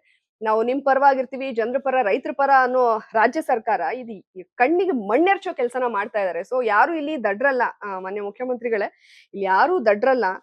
ಮುಂದೆ ಮುಂಬಾಗಿಲಿನಿಂದ ಹೋಗಿ ನಿಮಗೆ ಸಹಾಯ ಮಾಡ್ತೀವಿ ಅಂತ ಹೇಳಿ ಹಿಂಬಾಗಿಲಿನಿಂದ ಇವರು ನಿಮ್ಮ ಕತ್ ಕುಯ್ತೀವಿ ಅಂತ ಬಂದ್ಬಿಟ್ರೆ ರೈತರಿಗೆ ಇದು ಅರ್ಥ ಆಗಲ್ವಾ? ನೀವು ಜಮೀನ್ ಕೊಡಕ್ ಒಪ್ಕೊಳ್ತೀರಾ, ನಾನು ಕೊಡಕ್ ಒಪ್ಕೊಳ್ತೀನಿ, ಅವ್ರು ಕೊಡಕ್ ಒಪ್ಕೊಳಲ್ಲ. ಸೊ ಅವಾಗ ಮಧ್ಯದವ್ರನ್ನ ಖಂಡಿತ ಸಿಗಸ್ಬಿಟ್ಟು ಮಾರ್ಲೇಬೇಕು, ಅವರು ಬಗ್ಲೇಬೇಕು. ಆ ತರದೊಂದು ತಂತ್ರನ ಅನುಸರಿಸಿದ್ದಾರೆ. ಸೊ ಹಾಗಾಗಿ ಇದು ಯಾವುದು ಕೂಡ ಸರಿಯಲ್ಲ. ಎಷ್ಟು ದಿನ ನಡೆಸ್ತಾರೋ ನಡೆಸ್ಲಿ, ಆದ್ರೆ ನಮ್ಮ ಹೋರಾಟ ಮಾತ್ರ ನಿಲ್ಲಲ್ಲ. ನೀವು ಇದೆಲ್ಲಾ ಮಾಡ್ಬಿಟ್ಟು ಸೈಲೆಂಟ್ ಮಾಡ್ಬಿಡೋಣ, 2 ತಿಂಗಳಲ್ಲಿ ಬೇರೆ ಇನ್ನೇನೋ ಉಪಾಯ ಮಾಡಿ ಕಿತ್ಕೊಂಡ್ಬಿಡೋಣ ಅಂತ ಅವ್ರು ಏನೇ ಹುನ್ನಾರ ಮಾಡೋಕ್ ಹೊರಟ್ರು ಕೂಡ ಇಲ್ಲಿ ಯಾರು ಕೂಡ ದಡ್ರಲ್ಲ. ನಮ್ಮ ರೈತರಂತೂ ತುಂಬಾ ಬುದ್ಧಿವಂತರಿದ್ದಾರೆ. ನೀವು ಅವ್ರಿಗೆ ಕಣ್ಣಿಗೆ ಮಣ್ಣೆರ್ಚುವಂತ ಕೆಲಸ ಮಾಡ್ಬೇಡಿ. ಸೊ ಮುಂದಿನ ದಿವಸಗಳಲ್ಲಿ ಈಗಾಗ್ಲೇ ನಮ್ಮ ಬಿಜೆಪಿ ಕೂಡ 17ನೇ ತಾರೀಕು ಪ್ರೊಟೆಸ್ಟ್ ಮಾಡೋದಕ್ಕೆ ಹೋಗ್ತಾ ಇದ್ದಾರೆ. ನಮ್ಮ ಪಕ್ಷದಲ್ಲೂ ಕೂಡ ತೀರ್ಮಾನಗಳಾಗ್ತಾ ಇದೆ ಯಾವ ರೀತಿಯಾಗಿ ಹೋರಾಟದ ಹಾದಿ ಮುಂದುವರಿಸಬೇಕು ಅಂತ. ನನಗನ್ಸುತ್ತೆ ನಮ್ಮ ಹೋರಾಟಕ್ಕಿಂತ ರೈತರ ಒಂದು ನ್ಯಾಯಸಮ್ಮತವಾದಂತಹ 500 ದಿವಸಗಳ ಹೋರಾಟಕ್ಕೆ ಜಯ ಸಿಕ್ಕೇ ಸಿಗುತ್ತೆ ಅನ್ನೋ ನಂಬಿಕೆ ನನ್ಗೆ ಇವಾಗ್ಲೂ ಇದೆ. ಡೆಫಿನೆಟ್ಲಿ. ಸೊ ಅಂದ್ರೆ ಒಂದು ರಾಜಕೀಯದ ಜರ್ನಿ ಈಗ ಎಂಟ್ರಿ ಕೊಟ್ಟಿರೋದ್ರೆ ಏನು ಅದ್ರ ಬಗ್ಗೆ ನಾವ್ ಮಾತನಾಡಿದ್ವಿ. ಈಗ ಒಂದ್ ಸ್ವಲ್ಪ ಆ ಕಡೆ ಬಿಟ್ಟು ಒಂದ್ ಸ್ವಲ್ಪ ಗ್ಲಾಮರ್ ಬರೋಣ. So okay. ಬಿಗ್ ಬಾಸ್ ಆಯ್ತು. ಬಿಗ್ ಬಾಸ್ ಅಲ್ಲಿ ಜಾನ್ವಿ ಅವ್ರು ಹೇಗಿದ್ರೋ ಹಾಗ್ ನಾವ್ ನೋಡಿದ್ವಿ. ಅವರ ಚೇಷ್ಟೆಗಳು ಇದೆಲ್ಲವೂ ಕೂಡ ನೋಡಿದ್ವಿ. ಬಟ್ ಅಲ್ಲಿರ್ಬೇಕಾದ್ರೆ ಎಲ್ಲೋ ಒಂದ್ ಸ್ವಲ್ಪ ನೆಗೆಟಿವ್ ಆದ್ರೂ ಕೂಡ ಹೊರಗಡೆ ಬಂದ ನಂತರ ಜಾನ್ವಿ ಬಗ್ಗೆ ಜನಕ್ಕಿರೋ ಅಭಿಪ್ರಾಯನೇ ಬದ್ಲಾಯ್ತು. ಬಹುಶಃ ತುಂಬಾ ರೇರ್ ಈ ತರ ಒಂದು ಅದೇ ಇಮಿಡಿಯೇಟ್ ಆಗಿ ಆ ಒಪಿನಿಯನ್ ಬದ್ಲಾಗೋದು. ಕೆಲವೊಬ್ರು ಇನ್ನೂ ಕಷ್ಟ ಪಡ್ತಾ ಇದಾರೆ. ಅಂದ್ರೆ ಆ ಇರೋ ನೆಗೆಟಿವಿಟಿನ ಪಾಸಿಟಿವ್ ಆಗಿ ಮಾಡ್ಕೊಳ್ಳೋದಕ್ಕೆ. ಬಟ್ ಜಾನ್ವಿ ಯಾವ್ದೇ ಮಾಡ್ಕೋಬೇಕು ಅಂತ ಮಾಡ್ಕೊಂಡಿಲ್ಲ. ಗೊತ್ತು 100%. ಗೊತ್ತಿಲ್ಲದೆ ಆಗಿದೆ. ಸೊ ಇದ್ರ ಬಗ್ಗೆ ಎಷ್ಟು ಖುಷಿ ಇದೆ ಅಂಡ್ ಸಪೋರ್ಟಿವ್ ಆಗಿರೋ ಜನರ ಬಗ್ಗೆ ಏನು ಹೇಳ್ತೀರಾ? ನಿಜ ಹೌದು. ನೀವ್ ಹೇಳ್ದಾಗೆ ನಾನೇನೋ ಅದನ್ನ ನೆಗೆಟಿವ್‌ನ ಪಾಸಿಟಿವ್ ಮಾಡ್ಕೋಬೇಕು ಅಂತ ನಾನ್ ಯಾವತ್ತೂ ಕೂಡ ಪ್ರಯತ್ನ ಮಾಡಲ್ಲ. ನಾನು ಮನೆ ಒಳಗೂ ಕೂಡ ಕರೆಕ್ಟ್. ನನಗ್ ಹೆಂಗ್ ಬೇಕೋ ಹಂಗೆ ಇದ್ದೆ. ಎಷ್ಟೇ ಹಿಂಟ್‌ಗಳು ಸಿಕ್ಕಾಗ್ಲೂನು ನನಗ್ ಏನ್ ಕರೆಕ್ಟ್ ಅನ್ಸುತ್ತೋ ನಾನ್ ಅದನ್ನೇ ಮಾಡ್ತಿದ್ದೆ. ಆಚೆ ಬಂದ್ಮೇಲೆ ಒಂದ್ ನನಗ್ ಅಂದಾಜ್ ಇದ್ದೇ ಇತ್ತು. ಏನೇನಾಗಿರುತ್ತೆ ಅಂತ. ಸೊ ಅದ್ರ ಬಗ್ಗೆ ನನಗೆ ಸ್ವಲ್ಪ ನಗು ಬರ್ತಾ ಇತ್ತು ವಿನಃ ಅಂದ್ರೆ ಈ ಸಣ್ಣ ವಿಚಾರ ನನ್ಗೆ ಅಗೇನ್ ನನ್ಗೆ ಅವಾಗ್ಲೂ ಅನಿಸ್ತಾ ಇದ್ದಿದ್ದು ಇದಕ್ಕೆಲ್ಲ ತಲೆ ಕೆಡಿಸ್ಕೊಳ್ಳೋರು ಅಟ್ಲೀಸ್ಟ್ ಎಲೆಕ್ಷನ್ ಟೈಮ್ ನಲ್ಲಿ ತಲೆ ಕೆಡಿಸ್ಕೊಂಡು ವೋಟ್ ಮಾಡ್ಬಿಟ್ರೆ ನಮ್ ಜೀವನ ಗುಣಮಟ್ಟ ನಮ್ ದೇಶನೇ ಉದ್ಧಾರ ಆಗುತ್ತಲ್ಲ ಅಂತ ಹೇಳಿ ನಾನು ಅವತ್ತು ಕೂಡ ಅದನ್ನೇ ಯೋಚನೆ ಮಾಡ್ತಾ ಇದ್ದೆ. ಏನೇನ್ ಅನ್ಕೋತಾರ ಅನ್ಕೊಳ್ಳಿ ಅಂತ ನಾನು ಕೆಲವು ಸಲ ನಾನು ಅದನ್ನ ಎಂಜಾಯ್ ಮಾಡಿದ್ದು ಇದೆ. ಟೈಮ್ಸ್ ತುಂಬಾ ನಾನು ನೆಗ್ಲೆಕ್ಟ್ ಮಾಡ್ಬಿಡ್ತೀನಿ. ಅದಾದ್ಮೇಲೆ ಹೌದು ನನ್ನ ಡ್ರೆಸ್ ಕೋಡ್ ಬಗ್ಗೆ ಬಹಳಷ್ಟು ಬಾರಿ ಚರ್ಚೆ ಆಗ್ತಾ ಇತ್ತು. ನಾನು ಅದನ್ನ ರೀಸೆಂಟ್ ವಿಡಿಯೋದಲ್ಲೂ ಕೂಡ ಹೇಳಿದ್ದೆ. ಯಾಕೆ ಅಂದ್ರೆ ನಾನು ಗ್ಲಾಮರ್ ವರ್ಡ್ ಅಲ್ಲೇ ಇದ್ದಿದ್ದು. ಅದು ಆಂಕರಿಂಗ್ ಇರ್ಬೋದು ಅಥವಾ ಸಿನಿಮಾಗಳಿರ್ಬೋದು. ನಾನು ಇವತ್ತು ಕೂಡ ಕಾಂಪೀಟ್ ಮಾಡ್ತೀನಿ. ನನಗಿಂತ ಯಂಗ್ಸ್ಟರ್ಗೂ ನಾನು ಕಾಂಪೀಟ್ ಮಾಡ್ತೀನಿ. ನಾನು ಹಾಕೊಂಡ್ರೆ ಚೆನ್ನಾಗೇ ಕಾಣಿಸ್ತೀನಿ. ಆ ಒಂದು ಅವಕಾಶಗಳು ನಮ್ಮನ್ನ ಅರಸಿ ಬರ್ಲಿ ಅಂತನೋ ಅಥವಾ ಸ್ಟಿಲ್ ನಾನು ಕಾಂಪೀಟ್ ಮಾಡೋದಕ್ಕೆ ರೆಡಿ ಇದೀನಿ ಅಂತ ತೋರಿಸ್ಕೊಳ್ಳೋದಕ್ ಮಾಡ್ತಾ ಇದ್ದೆ ಹೊರತು ಇನ್ಯಾರನ್ನೋ ಆಕರ್ಷಿಸ್ಬೇಕು ಅದ್ ಯಾವ್ದು ಅಲ್ಲ. ನನ್ನ ಖುಷಿಗ್ ನಾನ್ ಮಾಡ್ತಾ ಇದ್ದೆ. ನನ್ನ ಪ್ರೊಫೆಷನ್‌ಗೆ ನಾನ್ ಮಾಡ್ತಾ ಇದ್ದೆ. ಸೊ ಅದಾಯ್ತು. ಅದ್ರ ಬಗ್ಗೆ ಟೀಕೆ ಟಿಪ್ಪಣಿಗಳಿತ್ತು. ಆದ್ರೂ ನಾನ್ ತಲೆ ಕೆಡ್ಸೋಲ್ಲ. ನನಗ್ ಖುಷಿ ಕೊಡ್ತಾ ಇತ್ತು. ನಾನು ಹಾಕೋತಾ ಇದ್ದೆ. ಅದಾದ್ಮೇಲೆ ನಾನು ಏನು ಸಣ್ಣ ಪುಟ್ಟ ಸೋಷಿಯಲ್ ಸರ್ವಿಸ್ ಅದು ಹೆಂಗಾಗುತ್ತೆ ಅಂದ್ರೆ ಕಾವ್ಯ ಈಗಿನ ಒಂದು ಜಗತ್ ಹೇಗಾಗಿದೆ ಅಂದ್ರೆ ಗೊತ್ತಾದಾಗ ಓ ಇವ್ರು ಹೀಗ ಅಂತಾರೆ. ಸೊ ಎಲ್ಲಾರ್ ಬಗ್ಗೆನೂ ಎಲ್ಲ ಗೊತ್ತಿರಕ್ ಸಾಧ್ಯನೇ ಇಲ್ಲ. ನಮ್ಮ ಪರ್ಸನಲ್ ಇನ್ನೂ ನನ್ನ ಬಗ್ಗೆ ಗೊತ್ತಿಲ್ದೇ ಇರುವಂತ ವಿಷಯಗಳು ಏನೋ 1% ಗೊತ್ತಿರುತ್ತೆ. ಅಥವಾ ನಿಮ್ ಬಗ್ಗೆ ಆಗ್ಲಿ ನಮ್ ಬಗ್ಗೆ ಆಗ್ಲಿ ಎಲ್ಲಾನು ನಾವು ಜಗತ್ತಿನ ಮುಂದೆ ತೋರಿಸ್ಕೊಳ್ಳೋದಕ್ ಆಗೋದಿಲ್ಲ. ಸೊ ನಾನು ಏನೇ ಪರ್ಸನಲ್ ಲೈಫ್ ಅಲ್ಲಿ ಆದಾಗ್ಲೂ ಕೂಡ ಬಂದು ಮಾತಾಡ್ಬಿಡ್ತೀನಿ ನಾನು. ಸೊ ಅದ್ರ ಬಗ್ಗೆ ನನ್ಗೆ ಇವಾಗ್ಲೂ ರಿಗ್ರೆಟ್ ಇಲ್ಲ. ಆ ಸಂದರ್ಭದಲ್ಲಿ ನನ್ಗೆ ಏನ್ ಅನ್ನಿಸ್ತೋ ಏನ್ ಕೋಪ ಆಯ್ತೋ ಅದನ್ನ ಹಾಕಿದೀನಿ. ಈಗ ನನ್ಗೆ ಯಾವ್ದ್ರ ಬಗ್ಗೆ ಕೂಡ ಅದ್ರ ಬಗ್ಗೆ ಕೋಪ ತಾಪಗಳೆಲ್ಲ ಹೋಯ್ತು. ಅದಕ್ಕೊಂದು ತಾರ್ಕಿಕ ಅಂತ್ಯ ಅನ್ನೋದಾಯ್ತು. ಸೊ ಅದಾದ್ಮೇಲೆ ನಾನು ನಮ್ಮ ಫ್ಯಾಮಿಲಿಲಿ ಇರ್ಬೋದು ಯಾರ್ಗೆ ಇರ್ಬೋದು ಫ್ರೆಂಡ್ಸ್ ನೀವು ಮಾಡಿರ್ತೀರ ಸಹಾಯ ನಾವು ಮಾಡಿರ್ತೀವಿ. ಬಟ್ ಅದು ತೋರ್ಸ್ಕೊಂಡಾಗ ಜನಕ್ಕೆ ಖುಷಿ ಆಗತ್ತೆ. ಈಗ ಜನ ಪಾಪ ಹಾಕೋರು ಕಮೆಂಟ್ ಹಾಕ್ತಾರಲ್ಲ ಅವರು ತುಂಬಾ ಜನಕ್ಕೆ ಸಹಾಯ ಮಾಡಿರ್ತಾರೆ. ಮನುಷ್ಯನೇ ಹಂಗೆ ಸಂಘಜೀವಿ. ಅವ್ರಿಗೆ ಒಳ್ಳೆ ಮನ್ಸಿರುತ್ತೆ. ಬಟ್ ಅದು ಪಾಸಿಟಿವ್ ಆಯ್ತು. ಮತ್ತೆ ಜನ ತುಂಬಾ ಮಾತಾಡೋದಕ್ ಶುರು ಮಾಡಿದ್ರು. ಒಂದಷ್ಟು ಜನ ಇನ್ಸ್ಪೈರ್ ಆಗಿ ತಗೊಳಕ್ಕೂ ಕೂಡ ಶುರು ಮಾಡಿದ್ರು. ಸೊ ನಾನು ಅನ್ಕೊಳ್ಳೋದು ಓಕೆ ನಾನ್ ಮಾಡ್ ಹಾಕೋದ್ರಿಂದ ಇನ್ನೊಂದ್ 4 ಜನ ಮಾಡ್ ಹಾಕಿದ್ರು ಯಾರಿಗೋ ಒಬ್ರಿಗೆ ಅನುಕೂಲ ಆಗತ್ತೆ ಅಂತ. ನಂಗೆ ಪರ್ಸನಲ್ ಮೆಸೇಜ್ ಹಾಗೆ ಬರ್ತಾ ಇರುತ್ತೆ. ನೀವು ಹೆಲ್ಪ್ ಮಾಡ್ತಿದ್ದೀರಾ, ನಮಗೂ ಈ ತರ ಹೆಲ್ಪ್ ಮಾಡಕ್ ಆಸೆ ಬಟ್ ನಮ್ಮ ಹತ್ರ ಇಲ್ಲ. ಬಟ್ ಖುಷಿ ಆಗತ್ತೆ ನೀವು ಮಾಡಿ ಆ ತರ ಎಲ್ಲ ಅಂದಾಗ ಓ ಪಾಪ ಜನಕ್ಕೆ ಇದು ತುಂಬಾ ಇಷ್ಟ ಆಗ್ತಾ ಇದೆ ಅಂತ ಹೇಳಿ ನಾನು ಅದನ್ನ ಡಿಸೈಡ್ ಮಾಡ್ಕೊಂಡಿದ್ದೆ. ನನ್ನ ದುಡಿಮೆ 10% ಅಂತೂ ನಾನು ಕೊಡ್ಬೇಕು ಅಂತ. ಮುಂಚೆ ಕಾಣ್ದಿರೋ ಹಾಗೆ ಮಾಡ್ತಾ ಇದ್ವಿ. ಈಗ ಅದು ಕಾಣಿಸ್ಕೊಳ್ತಾ ಇದೆ. ಜನಕ್ಕೆ ಇಷ್ಟ ಆಗ್ತಾ ಇದೆ. ಓಕೆ. ಅದಾದ್ಮೇಲೂ ಕೂಡ ನಾನು ಹೇಳ್ದಾಗೆ ನಮ್ ಎಲ್ಲಾ ಫ್ಯಾಮಿಲಿಯಲ್ಲೂ ಕೂಡ ಗ್ರಾಮೀಣ ಭಾಗದಿಂದಾನೇ ನಾವು ಬಂದಿರ್ತೀವಿ. ಬಟ್ ಅದನ್ನ ನಾನು ಸಿಂಪತಿ ಆಗಿ ಬಳಸ್ಕೊಂಡು ಬಿಗ್ ಬಾಸ್ ಅಲ್ಲಿ ಫುಲ್ ಹಳೆ ಬಟ್ಟೆ ಹಾಕೊಂಡು ತಲೆ ಬಾಚ್ದಲೆ ಏನೋ ಬಡವಿ ತರ ನಂಗೆ ತೋರ್ಸ್ಕೊಳಕ್ ಇಷ್ಟ ಇಲ್ಲ. ಬೇಕಾದ್ರೆ ಲೋನ್ ಮಾಡಿ ಬಂದ್ಬಿಟ್ಟು ಚೆನ್ನಾಗಿ ಕಾಣಿಸ್ಕೊಳ್ತೀವಿ. ನನಗೆ ಆ ತರ ಸಿಂಪತಿ ಬೇಕಾಗಿಲ್ಲ. ಒಂದು ಶೋ ಅಂತ ಹೋದಾಗ ಚೆನ್ನಾಗ್ ಕಾಣಿಸ್ಕೊಳ್ಳೋಣ ಸಿಕ್ಕಿರೋ ಅವಕಾಶ. ಅಲ್ಲಿ ಏನೋ ಗ್ರಾಮೀಣ ಭಾಗದವರು ಬಡವ್ರನ್ನೇ ಹೈಲೈಟ್ ಮಾಡಿ ಗೆಲ್ಲಿಸ್ಬಿಡ್ತಾರೆ ಅಂದ್ರೆ ನಂಗೆ ಪರವಾಗಿಲ್ಲ. ನಾನಾಗೇ ಇದ್ದೀನಿ. ಅವಾಗ್ಲಿಂದ ನನಗೇನ್ ಅನ್ಸುತ್ತೋ ನಾನು ಅದನ್ನೇ ಮಾಡ್ಕೋತಾ ಬಂದಿದ್ದೀನಿ. ಅದಾದ್ಮೇಲೆ ಈಗ ರಾಜಕೀಯ ಅಂತ ಬಂದಾಗ ಎಲ್ಲಿ ಹೇಗಿರ್ಬೇಕು ಅಲ್ಲಿ ಹಾಗೆ ಇರ್ಬೇಕು. ಅಲ್ಲಿ ನಮ್ಮ ಉಡುಗೆ ತೊಡುಗೆ ರೀತಿ ನೀತಿ ಪ್ರತಿಯೊಂದು ಕೂಡ ಮ್ಯಾಟ್ರ್ ಆಗತ್ತೆ. ಸೊ ಹಾಗಾಗಿ ನಾನು ಇವಾಗ ನಾನು ಸಿನಿಮಾದಲ್ಲಿದ್ದಾಗ ಅದಕ್ಕೇನ್ ಬೇಕು ನಾನು ಇನ್ನೂ ಸ್ಟಿಲ್ ನಾನ್ ಗ್ಲಾಮರಸ್ ಅದ್ ಅವಕಾಶಗಳಿಗೋಸ್ಕರ ನಾವು ಮಾಡ್ತಾ ಇದ್ವಿ. ಆ ಪ್ರೊಫೆಷನ್ಗೋಸ್ಕರ. ಸೊ ಇಲ್ಲಿ ಬಂದಿದ್ದೀನಿ. ಇಲ್ಲಿ ಹೇಗಿರ್ಬೇಕೋ ಹಾಗಿದ್ದೀನಿ ಅಷ್ಟೇ. ಬಹುಶಃ ಅದು ಜನಕ್ಕೆ ಇಷ್ಟ ಆಗಿ ಅವರು ಮೆಚ್ಚುತ್ತಾ ಇದಾರೆ ಅಂದ್ರೆ ನನಗೆ ಅದ್ರ ಬಗ್ಗೆ ಖುಷಿನೇ. ಬಟ್ ತುಂಬಾ ನೆಗೆಟಿವ್ ಆಗ್ಲಿ ತುಂಬಾ ಪಾಸಿಟಿವ್ ಆದ್ರೂ ಕೂಡ ನಾನು ಒಂದು ಆ ಮನಸ್ಥಿತಿ ಅಂದ್ರೆ ತಟಸ್ಥ ನಿಲುವೆ ನನಗೆ. ತುಂಬಾ ಖುಷಿನೂ ಆಗಲ್ಲ ತುಂಬಾ ದುಃಖನೂ ಆಗಲ್ಲ. It's all part of life. ಬಹುಶಃ ನಮ್ ವ್ಯಕ್ತಿತ್ವ ಏನು ಅನ್ನೋದು ನಿಧಾನಕ್ಕೆ ಅರ್ಥ ಆಗತ್ತೆ. ಅದನ್ನ ನಾನು ಬಿಟ್ಬಿಟ್ಟಿದ್ದೆ. ನಿಧಾನಕ್ಕೆ ಅದು ಅರ್ಥ ಆಗ್ತಾ ಇದೆ ಅನ್ಸುತ್ತೆ. Still long way to go. ನಿಜ. ಮುಂದಿನ ದಿವಸಗಳಲ್ಲಿ ಇನ್ನ ನನ್ನ ತುಂಬಾ ಜನ ಇಷ್ಟ ಪಡ್ಬೋದೇನೋ ಅಥವಾ ಗೊತ್ತಿಲ್ಲ ಏನಾಗುತ್ತೆ. ಬಟ್ ನಾನು ಏನಿದೆನೋ ಅದನ್ನ ಹಾಗೆ ಇಟ್ಕೊಂಡು ಹೋಗ್ತೀನಿ. ನಾನೇನೋ ತೋರಿಕೆಗೋಸ್ಕರ ನಾನು ತುಂಬಾ ಒಳ್ಳೆಯವಳಾಗ್ಬೇಕು ಆ ತರದೆಲ್ಲ ಏನೂ ಇಲ್ಲ. ಏನಿದ್ರು ನೇರವಾಗಿ ಮಾತಾಡ್ತೀವಿ. ಯಾವ್ದು ತಿನ್ನೋ ವಿಚಾರ, ಬಟ್ಟೆ ವಿಚಾರ ಇಲ್ಲ. ಅದು ಕೂಡ ತುಂಬಾ ಜನಕ್ಕೆ ಇಷ್ಟ ಆಗತ್ತೆ. ಅಲ್ಲಿ ಒಳಗಡೆ ಬಿಗ್ ಬಾಸ್ ಅಲ್ಲಿ ಒಂಥರ ಇದ್ದು, ಆಚೆ ಬಂದ ತಕ್ಷಣ ತುಂಬಾ ಜನ ಚೇಂಜ್ ಆಗ್ಬಿಟ್ಟಿದ್ರು. ನಾನು ಯಾವ ವಿಚಾರದಲ್ಲೂ ಚೇಂಜ್ ಆಗಿಲ್ಲ. ನನ್ನ ಫ್ರೆಂಡ್ಶಿಪ್ ವಿಚಾರದಲ್ಲಿರ್ಬೋದು, ನನ್ನ ನಿಲುವಿನ ವಿಚಾರ ಇರ್ಬೋದು, ಚಾನೆಲ್ ವಿಚಾರ ಇರ್ಬೋದು. ನಾನು ಎಲ್ಲದಕ್ಕೂ ಉತ್ತರ ಕೊಡ್ತಾ ಇದ್ದೆ. ನಾನು ಅದೇ ಹೇಳೋದು, ನನ್ನಲ್ಲಿ ಆನ್ಸರ್ ಇದ್ದಾಗ ನಾನು ಉತ್ತರ ಕೊಡೋದಕ್ಕೆ ಯಾಕೆ ಹೆದರ್ಕೋಬೇಕು? ಪ್ರಶ್ನೆಗಳಿಗೆ ಯಾಕೆ ನಾನು ಹೆದರ್ಕೊಳ್ಬೇಕು? ಫಲಾನುವಾದ ನನ್ನ ಹತ್ರ ಇರ್ಲಿಲ್ಲ. പക്ഷെ ಅದೆಲ್ಲ ಜನರಿಗೆ ಇಷ್ಟ ಆಗ್ತಾ ಇದೆ. ಲವ್ಲಿ. ಇನ್ನು ಈಗ ಸಿನಿಮಾಗಳು ಅಂತ ಬಂದಾಗ ಹ್ಮ್. ಈಗ್ಲೂ ಆಫರ್ಸ್ ಬರ್ತಿದ್ಯಾ? ಒಂದು ಯುವನ್ ರಾಬಿನ್ ಹುಡ್ ಟೀಸರ್ ಲಾಂಚ್ ಆಯ್ತು. ಅದಾದ್ಮೇಲೆ ಅದಿನ್ನ ಸ್ಟಿಲ್ ಶೂಟಿಂಗ್ ಪೆಂಡಿಂಗ್ ಇದೆ ಕಾರವಾರದಲ್ಲಿ. Okay. ಅದಾದ್ಮೇಲೆ ಅದೇ ಟೀಮ್ ಅಲ್ಲಿ ಮಾರ್ಟಿನ್ ಅಂತ ಇದ್ರು, ಹ್ಮ್. ಮಾರ್ಟಿನ್ ಕ್ಲೆಮೆಂಟ್ ಅಂತ ಹ್ಮ್. Music director. ಸೊ ಅವ್ರ ಜೊತೆಗೆ ಆ ಟೀಮ್ ಅಲ್ಲಿ ಒಂದು ಮೂವಿ ಮಾಡ್ತಾ ಇದೀನಿ ಈ ಮಂತ್ ಎಂಡ್. ಅದು ಕೂಡ ತಮಿಳ್ ಮೂವಿನೇ. ಅಂದ್ರೆ ರಿಯಲಿಸ್ಟಿಕ್ ಸ್ಟೋರಿ ಬೇಸ್ಡ್ ಸಿನಿಮಾ ಅದು. Complete D glamorous. Okay. Again ಒಂದು ಒಳ್ಳೆ ಟೀಮು, ಮತ್ತೆ ತುಂಬಾ ಪ್ರೊಫೆಷನಲ್ ಅವರೆಲ್ಲ. ಮ್ಯೂಸಿಕ್ ತುಂಬಾ ಚೆನ್ನಾಗಿ ಕೊಟ್ಟಿದ್ರು. ಸೊ ಅದೇ ಟೀಮ್ ಜೊತೆಗೆ ಇನ್ನೊಂದು ಮೂವಿ ಮಾಡ್ತಾ ಇದ್ದೀನಿ. ಅದಾದ್ಮೇಲೆ ಕನ್ನಡದಲ್ಲಿ ಯಾವ್ದು ಮೂವಿ ಮಾಡ್ತಾ ಇಲ್ಲ ನಾನು. ಮುಂದಿನ ದಿವಸಗಳಲ್ಲಿ ಏನಾದ್ರು ಆಂಕರಿಂಗ್ ಸಿಕ್ಕಿದ್ರೆ ಖಂಡಿತ ಮಾಡ್ತೀನಿ. ಕಲರ್ಸ್ ನಮ್ದು ಇಲ್ಲ, ಏನೇನ್ ಜಗಳ ಪಗಳ ಅದೆಲ್ಲ Okay. ಅದೆಲ್ಲ ಹೋಯ್ತು. ನಾನ್ ಹೇಳಿದ್ನಲ್ಲ, ನಾನ್ ಜಗಳ ಇದ್ರು ತೋರಿಸ್ಕೊಂಡ್ಬಿಡ್ತೀನಿ, ಪ್ರೀತಿ ಇದ್ರು ತೋರಿಸ್ಕೊಂಡ್ಬಿಡ್ತೀನಿ. ಸ್ವಾಭಿಮಾನಕ್ಕೆ ಏನಾದ್ರು ಅಡ್ಡಿ ಆಗ್ತಾ ಇದೆ ಅಂದಾಗ ಅಲ್ಲೇ ಜಗಳ ಆಡಿದ್ರೆ ಆಮೇಲೆ ಮತ್ತೆ ನಾವ್ ಚೆನ್ನಾಗೇ ಇದೀವಿ ಕಲರ್ಸ್ ಜೊತೆ ಎಲ್ಲ. ಅವ್ರೇನಾದ್ರು ಮುಂದಿನ ದಿವಸಗಳಲ್ಲಿ ಆಂಕರಿಂಗ್ ಕೊಟ್ರೆ Okay. ಖಂಡಿತ ಮಾಡ್ತೀನಿ. ಮೋಸ್ಟ್ಲಿ ಕಂಟೆಸ್ಟೆಂಟ್ ಆಗಿ ಹೋಗಲ್ಲ ಇನ್ನು. ಈಗ ಬಿಗ್ ಬಾಸ್ಗೆ ಮತ್ತೆ ಕರೆದ್ರೆ ಎಲ್ ಕರಿಯಲ್ಲ ಅವರು. ಕರೆದ್ರೆ ಕರೆದ್ರೆ ವೈಲ್ಡ್ ಕಾರ್ಡ್ ಆಗಿ ಹೋಗ್ತೀನಿ. ಕರೆದ್ರೆ ಹೋಗ್ತೀನಿ. Okay. ಹಂಗ್ ಕರಿಯಲ್ಲ. ಯಾಕಂದ್ರೆ ಐ ಥಿಂಕ್ ಒಬ್ರಿಗೆ ಒಂದೇ ಅವಕಾಶ. ನಮ್ಮ ರಜತ್ ಬಂದಿದ್ರಲ್ಲ 2 ಸಲ. ಆ ತರ ಅಲ್ಲ. ಓಕೆ ಓಕೆ, ನನ್ಗೆ ಅದೆಲ್ಲ ಮರ್ತೆ ಹೋಗಿದೆ. Okay. ನೋಡೋಣ ಸಮಯ ಸಂದರ್ಭ ಆ ಟೈಮ್ ನಲ್ಲಿ ಇಲ್ಲಿ ಏನಾದ್ರು ನಮ್ಮ ಪಕ್ಷಕ್ಕೆ ಸಂಬಂಧಪಟ್ಟ ಹಾಗೆ ಏನಾದ್ರು ಡೆವಲಪ್ಮೆಂಟ್ಸ್ ಜಾಸ್ತಿ ಇದ್ರೆ ಅಥವಾ ಎಲೆಕ್ಷನ್ ಅದ್ರ ಮೇಲೆ ನಿರ್ಧಾರ ತಗೋತೀನಿ. Lovely. ಏನು ಇಲ್ಲ, ಓಕೆ ಹೋಗ್ ಬರ್ಬೋದು, ಸ್ವಲ್ಪ ದಿವಸ ಇರುತ್ತೆ ಅಂದ್ರೆ ಖಂಡಿತ ಹೋಗ್ತೀನಿ.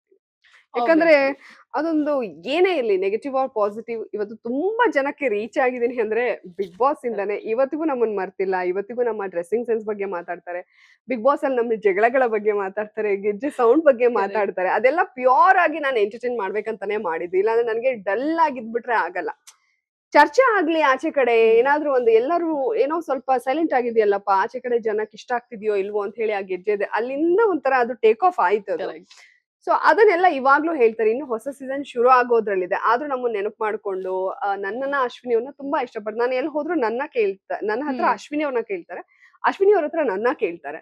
ಸೊ ಹಾಗಾಗಿ ಒಂದು ಒಳ್ಳೆ ಗೆಳತಿ ಕೂಡ ನನಗೆ ಬಿಗ್ ಬಾಸ್ ಅಲ್ಲಿ ಸಿಕ್ಕಿದ್ದು. ನಾವಿಬ್ರು ಜಗಳ, ನಮ್ದು ಒಂಥರ ಮಿಡಲ್ ಏಜ್ ಇದ್ರುನು ಸಣ್ಣ ಮಕ್ಳ ತರ ಆಡ್ತಾ ಇದ್ವಿ ನಾವು, ತರಲೆ ಮಾಡ್ತಾ ಇದ್ವಿ. ಸೊ ಹಾಗಾಗಿ ನನಗೆ ತುಂಬಾ ಜನ ಗುರುತಿಸ್ತಾರೆ ಅಂದ್ರೆ ಬಿಗ್ ಬಾಸ್ ಇಂದಾನೆ. ಸೊ ಹಾಗಾಗಿ ಕರೆದ್ರೆ ಮತ್ತೆ ಹೋಗ್ತೀನಿ. ಆ ಶೋ ಮೇಲೆ ನನ್ಗೆ ತುಂಬಾ ಅಭಿಮಾನ ಇದೆ. ಎಸ್, ಹೋಗ್ತೀನಿ. ಈ ಗೆಳತಿ ಬಗ್ಗೆ ಮಾತಾಡ್ತಿದಾಗ ನಂಗೆ ಇನ್ನೊಂದ್ ನೆನ್ಪಾಯ್ತು. ಒಬ್ರು ಕಮೆಂಟ್ ಮಾಡಿರ್ತಾರೆ, ನಿಮ್ಗೂ ಅದು ನೋವು ಕೊಟ್ಟಿರುತ್ತೆ. ಯಾವ್ದೋ ಒಂದು ವಿಚಾರಕ್ಕೆ ಅಂದ್ರೆ ಫ್ರೆಂಡ್ಶಿಪ್ ಮಾಡಿದ್ದಾರೆ ಅನ್ನುವಂಥದ್ದು. ಏನ್ ಹೇಳ್ತೀರಾ ಗೆಳತಿ ಬಗ್ಗೆ ಈ ತರ ಕಮೆಂಟ್ಸ್ ನಡುವೆ? ಅದೇ, ನನಗೆ ಯಾಕೆ ಯಾವ್ದಕ್ಕೂ ಯಾವ ಒಂದು ಸ್ಟೇಟ್ಮೆಂಟ್ ಕೂಡ ನನ್ನನ್ನ ಘಾಸಿ ಮಾಡಲ್ಲ ಅಥವಾ ವಿಚಲಿತ ಮಾಡಲ್ಲ, ಒಂಥರ ಸಮಚಿತ್ತದಿಂದ ನಾನು ಇರ್ತೀನಿ ಅಂದ್ರೆ ಸೊ ಟೈಮ್ ಅದಕ್ಕೆ ಉತ್ತರ ಕೊಡುತ್ತೆ, ಕಾಲನೇ ಉತ್ತರ ಕೊಡುತ್ತೆ ಅನ್ನೋ ಹಾಗೆ. ನಾನು ಅದ್ ಯಾವ್ದಕ್ಕೂ ಸಮಜಾಯಿಷಿ ಕೊಡಕ್ ಹೋಗ್ಲಿಲ್ಲ. ಇವಾಗ ಬಹುಶಃ ಆ ಮಾತಾಡ್ದವ್ರಿಗೂ ಅನ್ಸಿರತ್ತೆ, ಜನಕ್ಕೂ ಕೂಡ ಅನ್ಸಿರತ್ತೆ. ಸೊ ಹಾಗಾಗಿ ಟೈಮೇ ಎಲ್ಲದಕ್ಕೂ ಉತ್ತರ ಕೊಡುತ್ತೆ. ಸೊ ನಾವು ಪೇಶನ್ಸ್ ಆಗಿ ಎಲ್ಲಾನು ನೋಡ್ಬೇಕು. ಉತ್ತರ ಕೊಟ್ಟಿದೆ ಅಷ್ಟೇ. ಇನ್ನು ಗೆಜ್ಜೆ ಸೌಂಡ್ ಬಗ್ಗೆ ಮಾತಾಡ್ತಾ ಇದ್ರಿ. ರಕ್ಷಿತಾ ರೀಸೆಂಟ್ ಆಗಿ ಹೇಳ್ತಾರೆ, ಅವರು ಪಟ್ಲೆ ಕಿಚನ್ ಪ್ರಮೋಷನ್ ಟೈಮ್ ಅಲ್ಲಿ ಹೇಳ್ತಾರೆ, ಅಂದ್ರೆ ನಾನು ಮನೆಯಿಂದ ಹೊರಗ್ ಬಂದ ನಂತರ ಮನೇಲಿ ಅವ್ರಿಗೆ ತುಂಬಾ ಜನ ಸಪೋರ್ಟ್ ಮಾಡ್ತಾ ಇದ್ರು, ತುಂಬಾ ಜನ ಫ್ರೆಂಡ್ಸ್ ಇದ್ರು. ಬಟ್ ರಕ್ಷಿತಾ ಹೊರಗ್ ಬಂದ್ಮೇಲೆ ನಾನ್ ಇವಾಗ ಕ್ಲೋಸ್ ಆಗಿರೋದು ಅಶ್ವಿನಿ, ಜಾನ್ವಿ ಅಷ್ಟೇ ಅಂತ ಹೇಳಿದ್ರು. ಅಂದ್ರೆ ಲೈಕ್ ಈಗ ಸದ್ಯಕ್ಕೆ ನಾನು ಅವ್ರಿಬ್ರು ಜೊತೆ ಮಾತ್ರ ಕಾಂಟ್ಯಾಕ್ಟ್ ಅಲ್ಲಿ ಇದ್ದೀನಿ, ನಂಗೆ ಅವ್ರಿಬ್ರು ಇಷ್ಟ ಅನ್ನುವಂಥದ್ದು ಹೇಳಿದ್ರು. ಸೊ ಒಂದ್ ರೀತಿಲಿ ಅದೇ ಏನೇ ಮಾಡಿದ್ರು ಕೂಡ ಅದ್ ಅಲ್ಲಿಗೆ, ಅಂಡ್ ಅವ್ರು ಯಾಕೆ ಮಾಡಿದ್ರು ಅದೆಲ್ವನ್ನ ತಿಳ್ಕೊಂಡಾಗ ಓಕೆ ಒಬ್ರು ವ್ಯಕ್ತಿ ಏನು ಅನ್ನೋದು ಗೊತ್ತಾಗುತ್ತೆ. ಬಹುಶಃ ಅದ್ ರಕ್ಷಿತಾಗ್ ಗೊತ್ತಾಗಿದೆ. ಅಂಡ್ ಅದೇ ತುಂಬಾ ಚೆನ್ನಾಗಿ ಹೇಳಿದ್ರು ಅವ್ರ ಇದ್ರ ಬಗ್ಗೆ. ಓಕೆ, ಅಂದ್ರೆ ಕ್ವಾಟ್ಲೆ ಕಿಚನ್ ಅಲ್ಲಿ ಹೇಳಿದ್ರಾ? ಓ ನೈಸ್. ಸೊ ಅದೇನೆ ನಾನು ಹೇಳೋದು, ಕಾಲ ಉತ್ತರ ಕೊಡುತ್ತೆ ಅಂತ. ನಾವ್ ಎಲ್ರು ಚೆನ್ನಾಗೇ ಇದೀವಿ. ಆ ಒಂದ್ ಅಲ್ಲೇನಾಗತ್ತೆ, ಜನಕ್ಕೂ ಒಂದು ಮಸಾಲ ಬೇಕು. ಶೋ ಏನ್ ಗೊತ್ತಾ, ಶೋ ಡಿಸೈನ್ ಮಾಡಿರೋದೇ ಹಾಗೆ. ಸೊ ನಾವ್ ಅದಕ್ಕೆಲ್ಲ ರೆಡಿಯಾಗೇ ಹೋಗ್ಬೇಕು. ಇವ್ರು ನಮ್ಮನ್ನ ಹೀಗೆ ತೋರಿಸ್ತಾರೆ, ಇದು ಮಾಡಿದ್ರೇನೆ ಜನಕ್ಕೆ ಇಷ್ಟ ಆಗುತ್ತೆ. ಅದೆಲ್ಲ ಹ್ಯೂಮನ್ ಮೆಂಟಾಲಿಟಿ ನಿಜ. ನೋಡಿ. ಎಲ್ಲೋ ಒಂದ್ ಕಡೆ ಜಗಳ ಆಗ್ತಾ ಇದ್ರೆ ನಾವೆಲ್ಲ ಹೋಗಿ ನೋಡ್ತೀವಿ, ನಮ್ಗೆ ಏನೋ ಕ್ಯೂರಿಯಾಸಿಟಿ, ಜಗಳನ. ಸೊ ಅದನ್ನೆಲ್ಲಾನು ಕೂಡ ಅವ್ರ ಅಧ್ಯಯನ ಮಾಡಿನೇ ಇದನ್ ಇಟ್ರೇನೆ ಜನ ನೋಡ್ತಾರೆ ಅಂತ. So Correct. ಹಾಗಾಗಿ ನಾವು ಅದ್ರ ಆಚೆಗ್ ತುಂಬಾನೇ ಚೆನ್ನಾಗಿರ್ತೀವಿ. ಬಟ್ ಅದನ್ನೇ ಏನ್ ಬೇಕೋ ಅದನ್ನೇ ತೋರಿಸಿದಾಗ ಏನಾಗುತ್ತೆ, ನಾವ್ ವಿಲನ್ ಆಗ್ಬಿಡ್ತೀವಿ. ಅವಳ ಮೇಲೆ ಪಾಪ ಸಿಂಪತಿ ಬಂದಿರುತ್ತೆ. ಸೊ ಅವಳಿಗೂ ಅಷ್ಟೇ, ಅಲ್ಲಿ ಅವಳು ಒಳಗಡೆ ಯಾರ್ಯಾರ ಜೊತೆ ಕ್ಲೋಸ್ ಇದ್ರೋ ಬಹುಶಃ ಅವ್ರು ಯಾರು ಅವ್ರ ಫೋನೇ ಎತ್ತಲ್ಲ ಅಂತೆ. ಅವಾಗ ಅದು ನಾಟಕ Correct. ಆಗ್ಬಿಡುತ್ತೆ ಅಲ್ವಾ. ನಿಜ. ಒಳಗಡೆ ಏನೋ ನಾವು ಜನಗಳ ಕಣ್ಣಿಗೆ ಒಳ್ಳೇದಾಗೋದಕ್ಕೆ ಆ ಪ್ರೀತಿ, ವಿಶ್ವಾಸ, ಬಾಂಧವ್ಯನೆಲ್ಲ ತೋರಿಸ್ಕೊಳ್ಳೋದು, ಅದೇ ನನಗೆ ಆಗೋದಿಲ್ಲ ಅನ್ನೋದು. ಹೆಂಗಿರ್ಬೇಕು ಹಂಗಿದ್ಬಿಡ್ಬೇಕು. ಈಗ ಆಚೆ ಬಂದ್ಮೇಲೂ ನಮ್ಮಿಬ್ರು ಫ್ರೆಂಡ್ಶಿಪ್ ಇದೆ, Correct. ನಮ್ ಕಂಟಿನ್ಯೂ ಆಗುತ್ತೆ. ಯಾಕಂದ್ರೆ ನಾವ್ ಅಷ್ಟು ರೆಸ್ಪೆಕ್ಟ್ ಮಾಡ್ತೀವಿ, ಸ್ನೇಹಕ್ಕೆ ರೆಸ್ಪೆಕ್ಟ್ ಮಾಡ್ತೀವಿ. ಎರಡ್ ಜಡನೆ ಸೇರಲ್ಲ ಅಂತಾರೆ.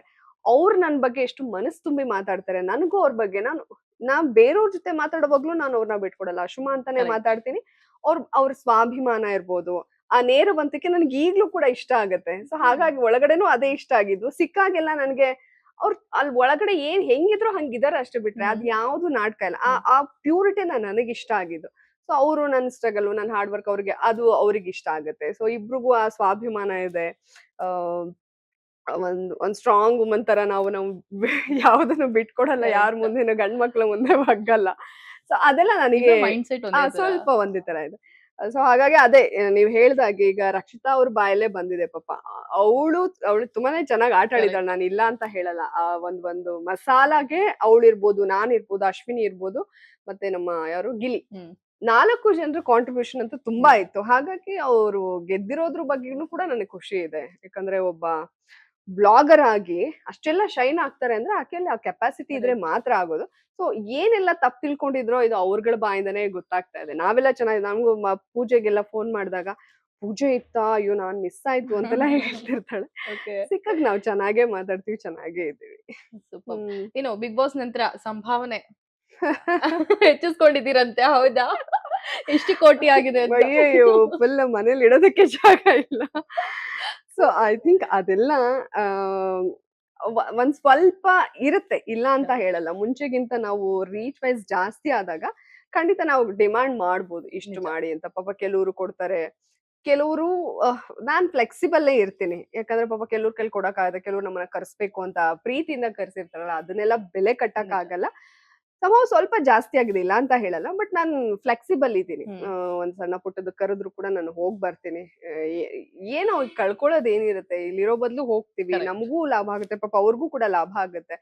ಕೆಲವೊಂದು ವಿಡಿಯೋಸ್ ಮಾಡಿ ಹಾಕಿದಾಗ ನಮ್ಗೆ ಗೊತ್ತಿಲ್ದೋ ತುಂಬಾ ಜನಕ್ಕೆ ಅದು ಒಳ್ಳೇದಾಗಿರುತ್ತೆ. ಅದೇ ನನಗೆ ಖುಷಿ. ಈಗ Correct. ನಾನು ನಮ್ಮ ಅತ್ತೆ ಮನೆದ್ ಪಾಪ ನೀವೇ ಬರ್ದಿದ್ರಿ, ಥ್ಯಾಂಕ್ ಯು ಸೋ ಮಚ್. ವಿಜಯ ಕರ್ನಾಟಕದಂತ ಒಂದು ಪ್ರತಿಷ್ಠಿತ ಪತ್ರಿಕೆಯಲ್ಲಿ ಬಂದಾಗ ನನಗೆ ಬಹಳ ಖುಷಿ ಆಯ್ತು. Thank you so much Kavya ಅವರೇ. ಸೊ ಅಲ್ಲಿ ಟಿವಿ ಎಲ್ಲ ಫಿಟ್ ಮಾಡಿದ್ರಲ್ಲ, ಅವ್ರು ಹೇಳ್ತಾ ಇದ್ರು, ಅವರು ಮತ್ತೆ ನಾನು ವಾಟರ್ ಪ್ಯೂರಿಫೈಯರ್ ನಮ್ಮ ಚಿಕ್ಕಪ್ಪನ ಮನೆಗ್ ಮಾಡಿದೆ. ಅವರೇ ಫಿಟ್ ಮಾಡಿದ. ಊರಿಗೆಲ್ಲ ಈಗ ಸುತ್ತಮುತ್ತ ಒಂದು 10 ಹಳ್ಳಿಗೆ ಅವರೇ ಇರ್ತಾರೆ. ಸೊ ಅವರಿಗೆಲ್ಲ ಮುಂಬೈಯಿಂದ ಅಲ್ಲಿಂದ ಇಲ್ಲಿಂದ ಕಾಲ್ ಬಂತಂತೆ, ನಿಮ್ಮನ್ನ ನೋಡಿದ್ವಿ ಅಂತ. ನಿಜ ಹೇಳ್ಬೇಕಂದ್ರೆ ನಿಮ್ಮ ಆ ವಿಡಿಯೋದಲ್ಲಿ ಬಂದ್ಮೇಲೆ ನಾನು ಒಂದು 10 ವಾಟರ್ ಪ್ಯೂರಿಫೈಯರ್ ನ ಫಿಟ್ ಮಾಡ್ಬಿಟ್ಟೆ. ನಿಮಗ್ ಥ್ಯಾಂಕ್ಸ್ ಅಂತಾರೆ ನೋಡಿ. ಎಲ್ಲಿಂದ ಎಲ್ಲಿಗೆ ಒಳ್ಳೇದಾಗಿರುತ್ತೋ ಗೊತ್ತಿಲ್ಲ. ಸೊ ನಮ್ಗೆ ಅದು ನಾವ್ ಏನೋ ಒಂದ್ ಖುಷಿಗೆ ಹಾಕಿರ್ತೀವಿ, ಅದು 4 ಜನಕ್ಕೆ ಗೊತ್ತಿಲ್ದ ಒಳ್ಳೇದಾಗ್ಬಿಟ್ರೆ ಅದಕ್ಕಿಂತ ಖುಷಿ ಇನ್ನೇನಿದೆ ಹೇಳಿ. ಏನೋ ಭಗವಂತ ಒಂದು ಈ ಸಣ್ಣದಾದ್ರೂ ಮಾಡೋಷ್ಟು ನಮ್ಗೊಂದು ಬೆಳೆಸಿದಾನೆ, ಒಂದ್ ಕೆಪಾಸಿಟಿ ಕೊಟ್ಟಿದ್ದಾನೆ ಅನ್ನೋದ್ರ ಬಗ್ಗೆ ಒಂದು ಸಮಾಧಾನ ಅಂತೂ ಇರುತ್ತೆ. ಸೊ ಹಾಗಾಗಿ ನಾನು ಫ್ಲೆಕ್ಸಿಬಲ್ ಇದ್ದೀನಿ. ಜಾಸ್ತಿ ಕೊಟ್ರು ಓಕೆ, ಕಡಿಮೆ ಹೋಗ್ತೀನಿ. ಇರೋರು ಕೊಡ್ಲಿ ಬಿಡಿ, ಅಲ್ಲ ಅಲ್ವಾ? ಇಲ್ದಿರೋರು ಬೇಡ. ಹೌದು. ಬಟ್ ಇದ್ ಏನ್ ತೋರ್ಸುತ್ತೆ ಅಂದ್ರೆ, ಆಬ್ವಿಯಸ್ಲಿ ನಾವೇನೋ ಮಾಡ್ತಿದೀವಿ, ತೋರ್ಪಡಿಕೆ ಅಂತಲ್ಲ. ಅಟ್ಲೀಸ್ಟ್ ನಾವ್ ಮಾಡ್ತಿರೋದ್ ನಾವ್ ತೋರ್ಸ್ಕೊಳ್ಳೋದ್ರಲ್ಲಿ ತಪ್ಪಿಲ್ಲ. ಅದ್ ಇನ್ನೊಂದಷ್ಟು ಜನಕ್ಕೆ ಹೆಲ್ಪ್ ಆಗುತ್ತೆ ಅಂದ್ರೆ ವೈ ನಾಟ್ ಅಲ್ವಾ? 100% ಅದೇ ತರಾನೇ. ಈಗ ನೋಡಿ, ಪಾಪ ಈಗ ನನ್ಗೆ ಗೊತ್ತೇ ಇಲ್ಲ. ಅವ್ರ ಪಾಪ ಬಂದಿದ್ರು, ಅವ್ರು ಫಿಟ್ ಅವ್ರು ಫೋನ್ ಮಾಡಿ ಹೇಳ್ದಾಗ ಖುಷಿ. ಎಲ್ಲಿಂದ ಎಲ್ಲೆಲ್ಲಿಗೆ ಒಳ್ಳೇದಾಗತ್ತೆ. ಈಗ ಕೆಲವ್ರಿಗೆ ಬಲ್ಗೈಲಿ ಕೊಟ್ಟಿದ್ದು ಎಡಗೈ ಗೊತ್ತಾಗ್ಬಾರ್ದು. ಹೌದು, ಅದು ನಾವು ಇಷ್ಟು ದಿನ ನಾವು ಅದೇನೆ. ಬಟ್ ಇದೇ ಜನಕ್ಕೆ ಇಷ್ಟ ಆಗ್ತಾ ಇದೆ ಅಂದಾಗ ನೋಡಿ, ಎಲ್ಲೋ ಯಾರಿಗೋ ಒಬ್ರಿಗೆ ಸಹಾಯ ಆಯ್ತಾ, ವಿಡಿಯೋ ಹಾಕಿದ್ದಕ್ಕೆ ತಾನೆ.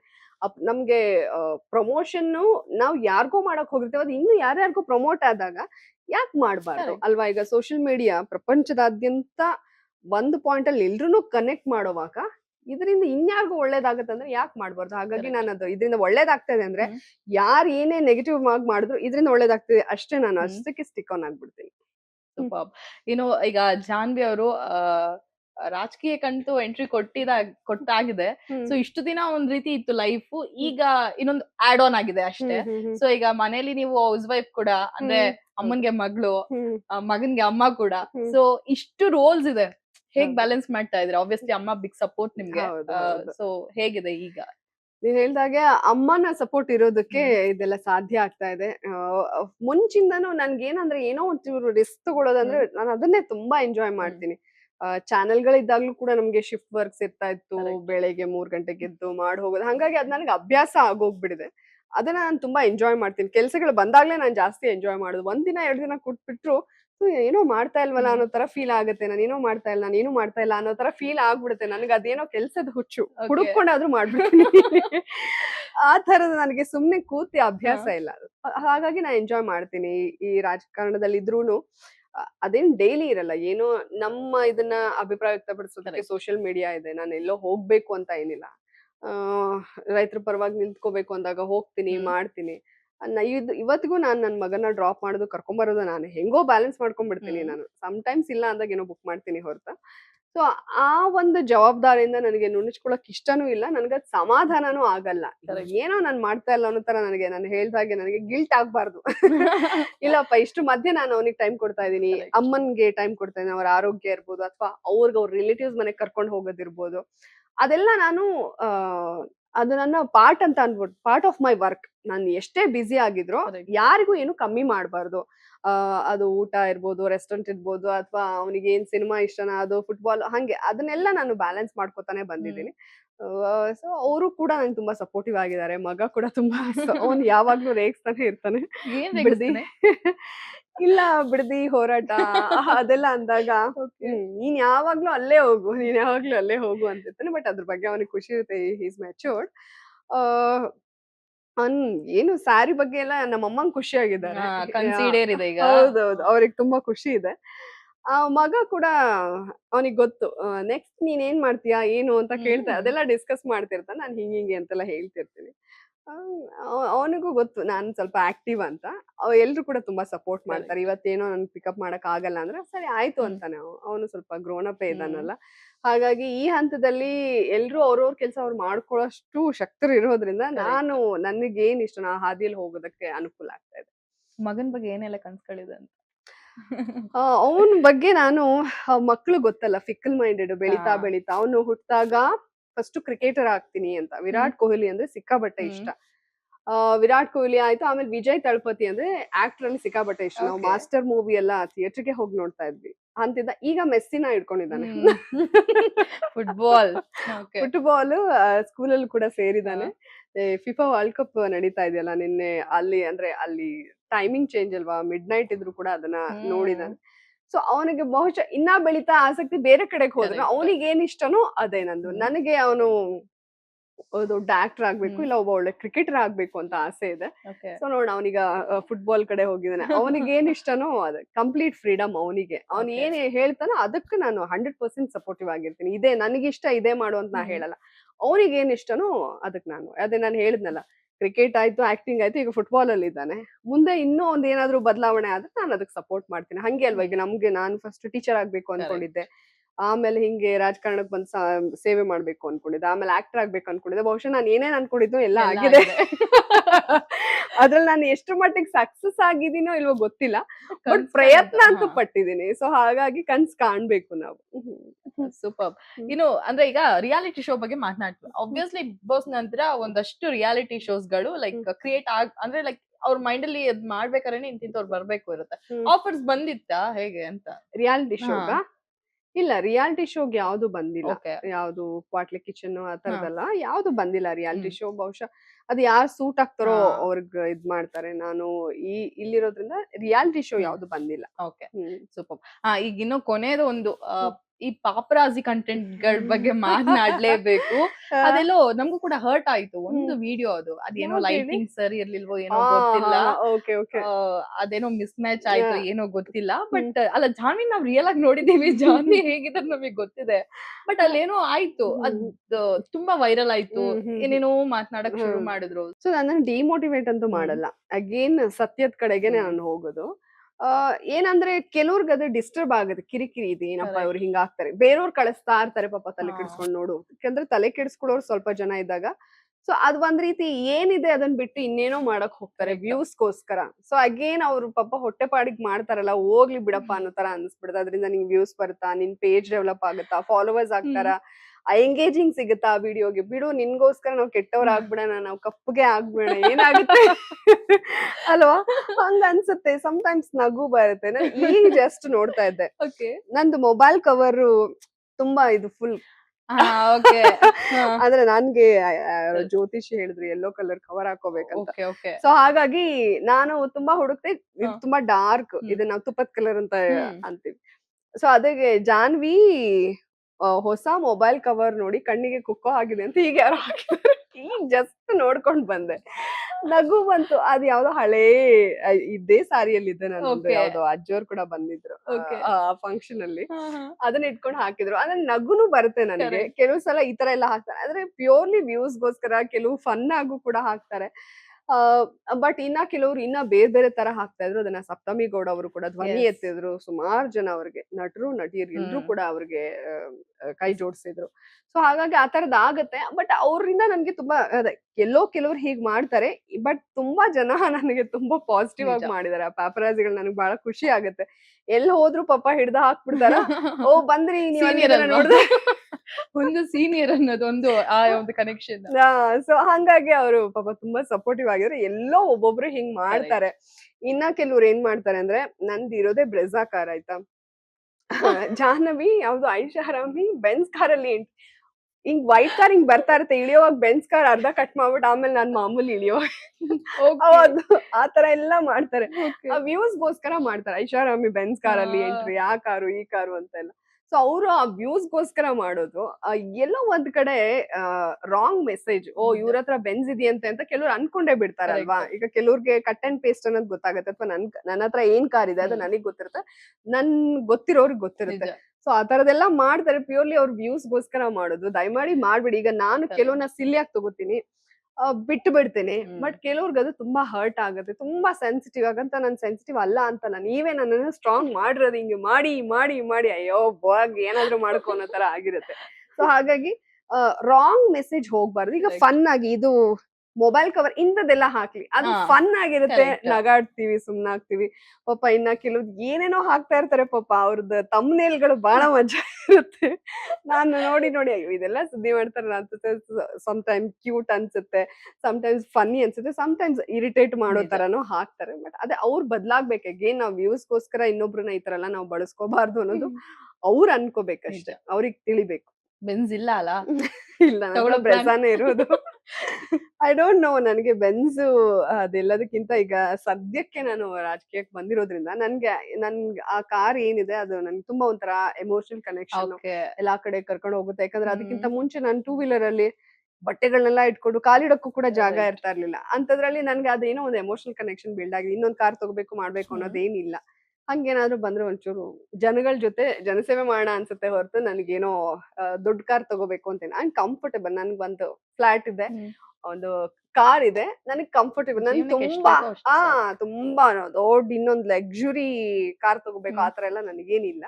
ಸೊ ನಾನು ಇವಾಗ ರಾಜಕಾರಣಕ್ಕೆ ಬಂದಿರೋದ್ರಿಂದ ಇಲ್ಲಿಗೆ ಏನ್ ಬೇಕು ಅದು ನನ್ನ ವೈಯಕ್ತಿಕ ವರ್ಚಸ್ಸನ್ನ ಡೆವಲಪ್ ಮಾಡೋದಿರ್ಬೋದು, ಅಥವಾ ಜನರಿಗೆ ಇನ್ನ ಹತ್ರ ಆಗೋದಕ್ಕೆ ನಾನು ಏನ್ ಒಳ್ಳೆ ಕೆಲಸ ಮಾಡ್ಬೇಕು ಅದ್ರ ಕಡೆ ನನ್ ಗಮನ ಇದೆ ಅಷ್ಟೇ. ಸೂಪರ್. ಬಟ್ ಬಟ್ಟೆಗಳು ಖರ್ಚು ಮಾಡಿರೋ ಇಷ್ಟು ದುಡ್ಡು ಇದ್ದಿದ್ರೆ ಬಹುಶಃ ನಾನ್ ಸೈಟ್ ಮನೆ ತಗೋಬೋದಿತ್ತ ಆಂಟಿ?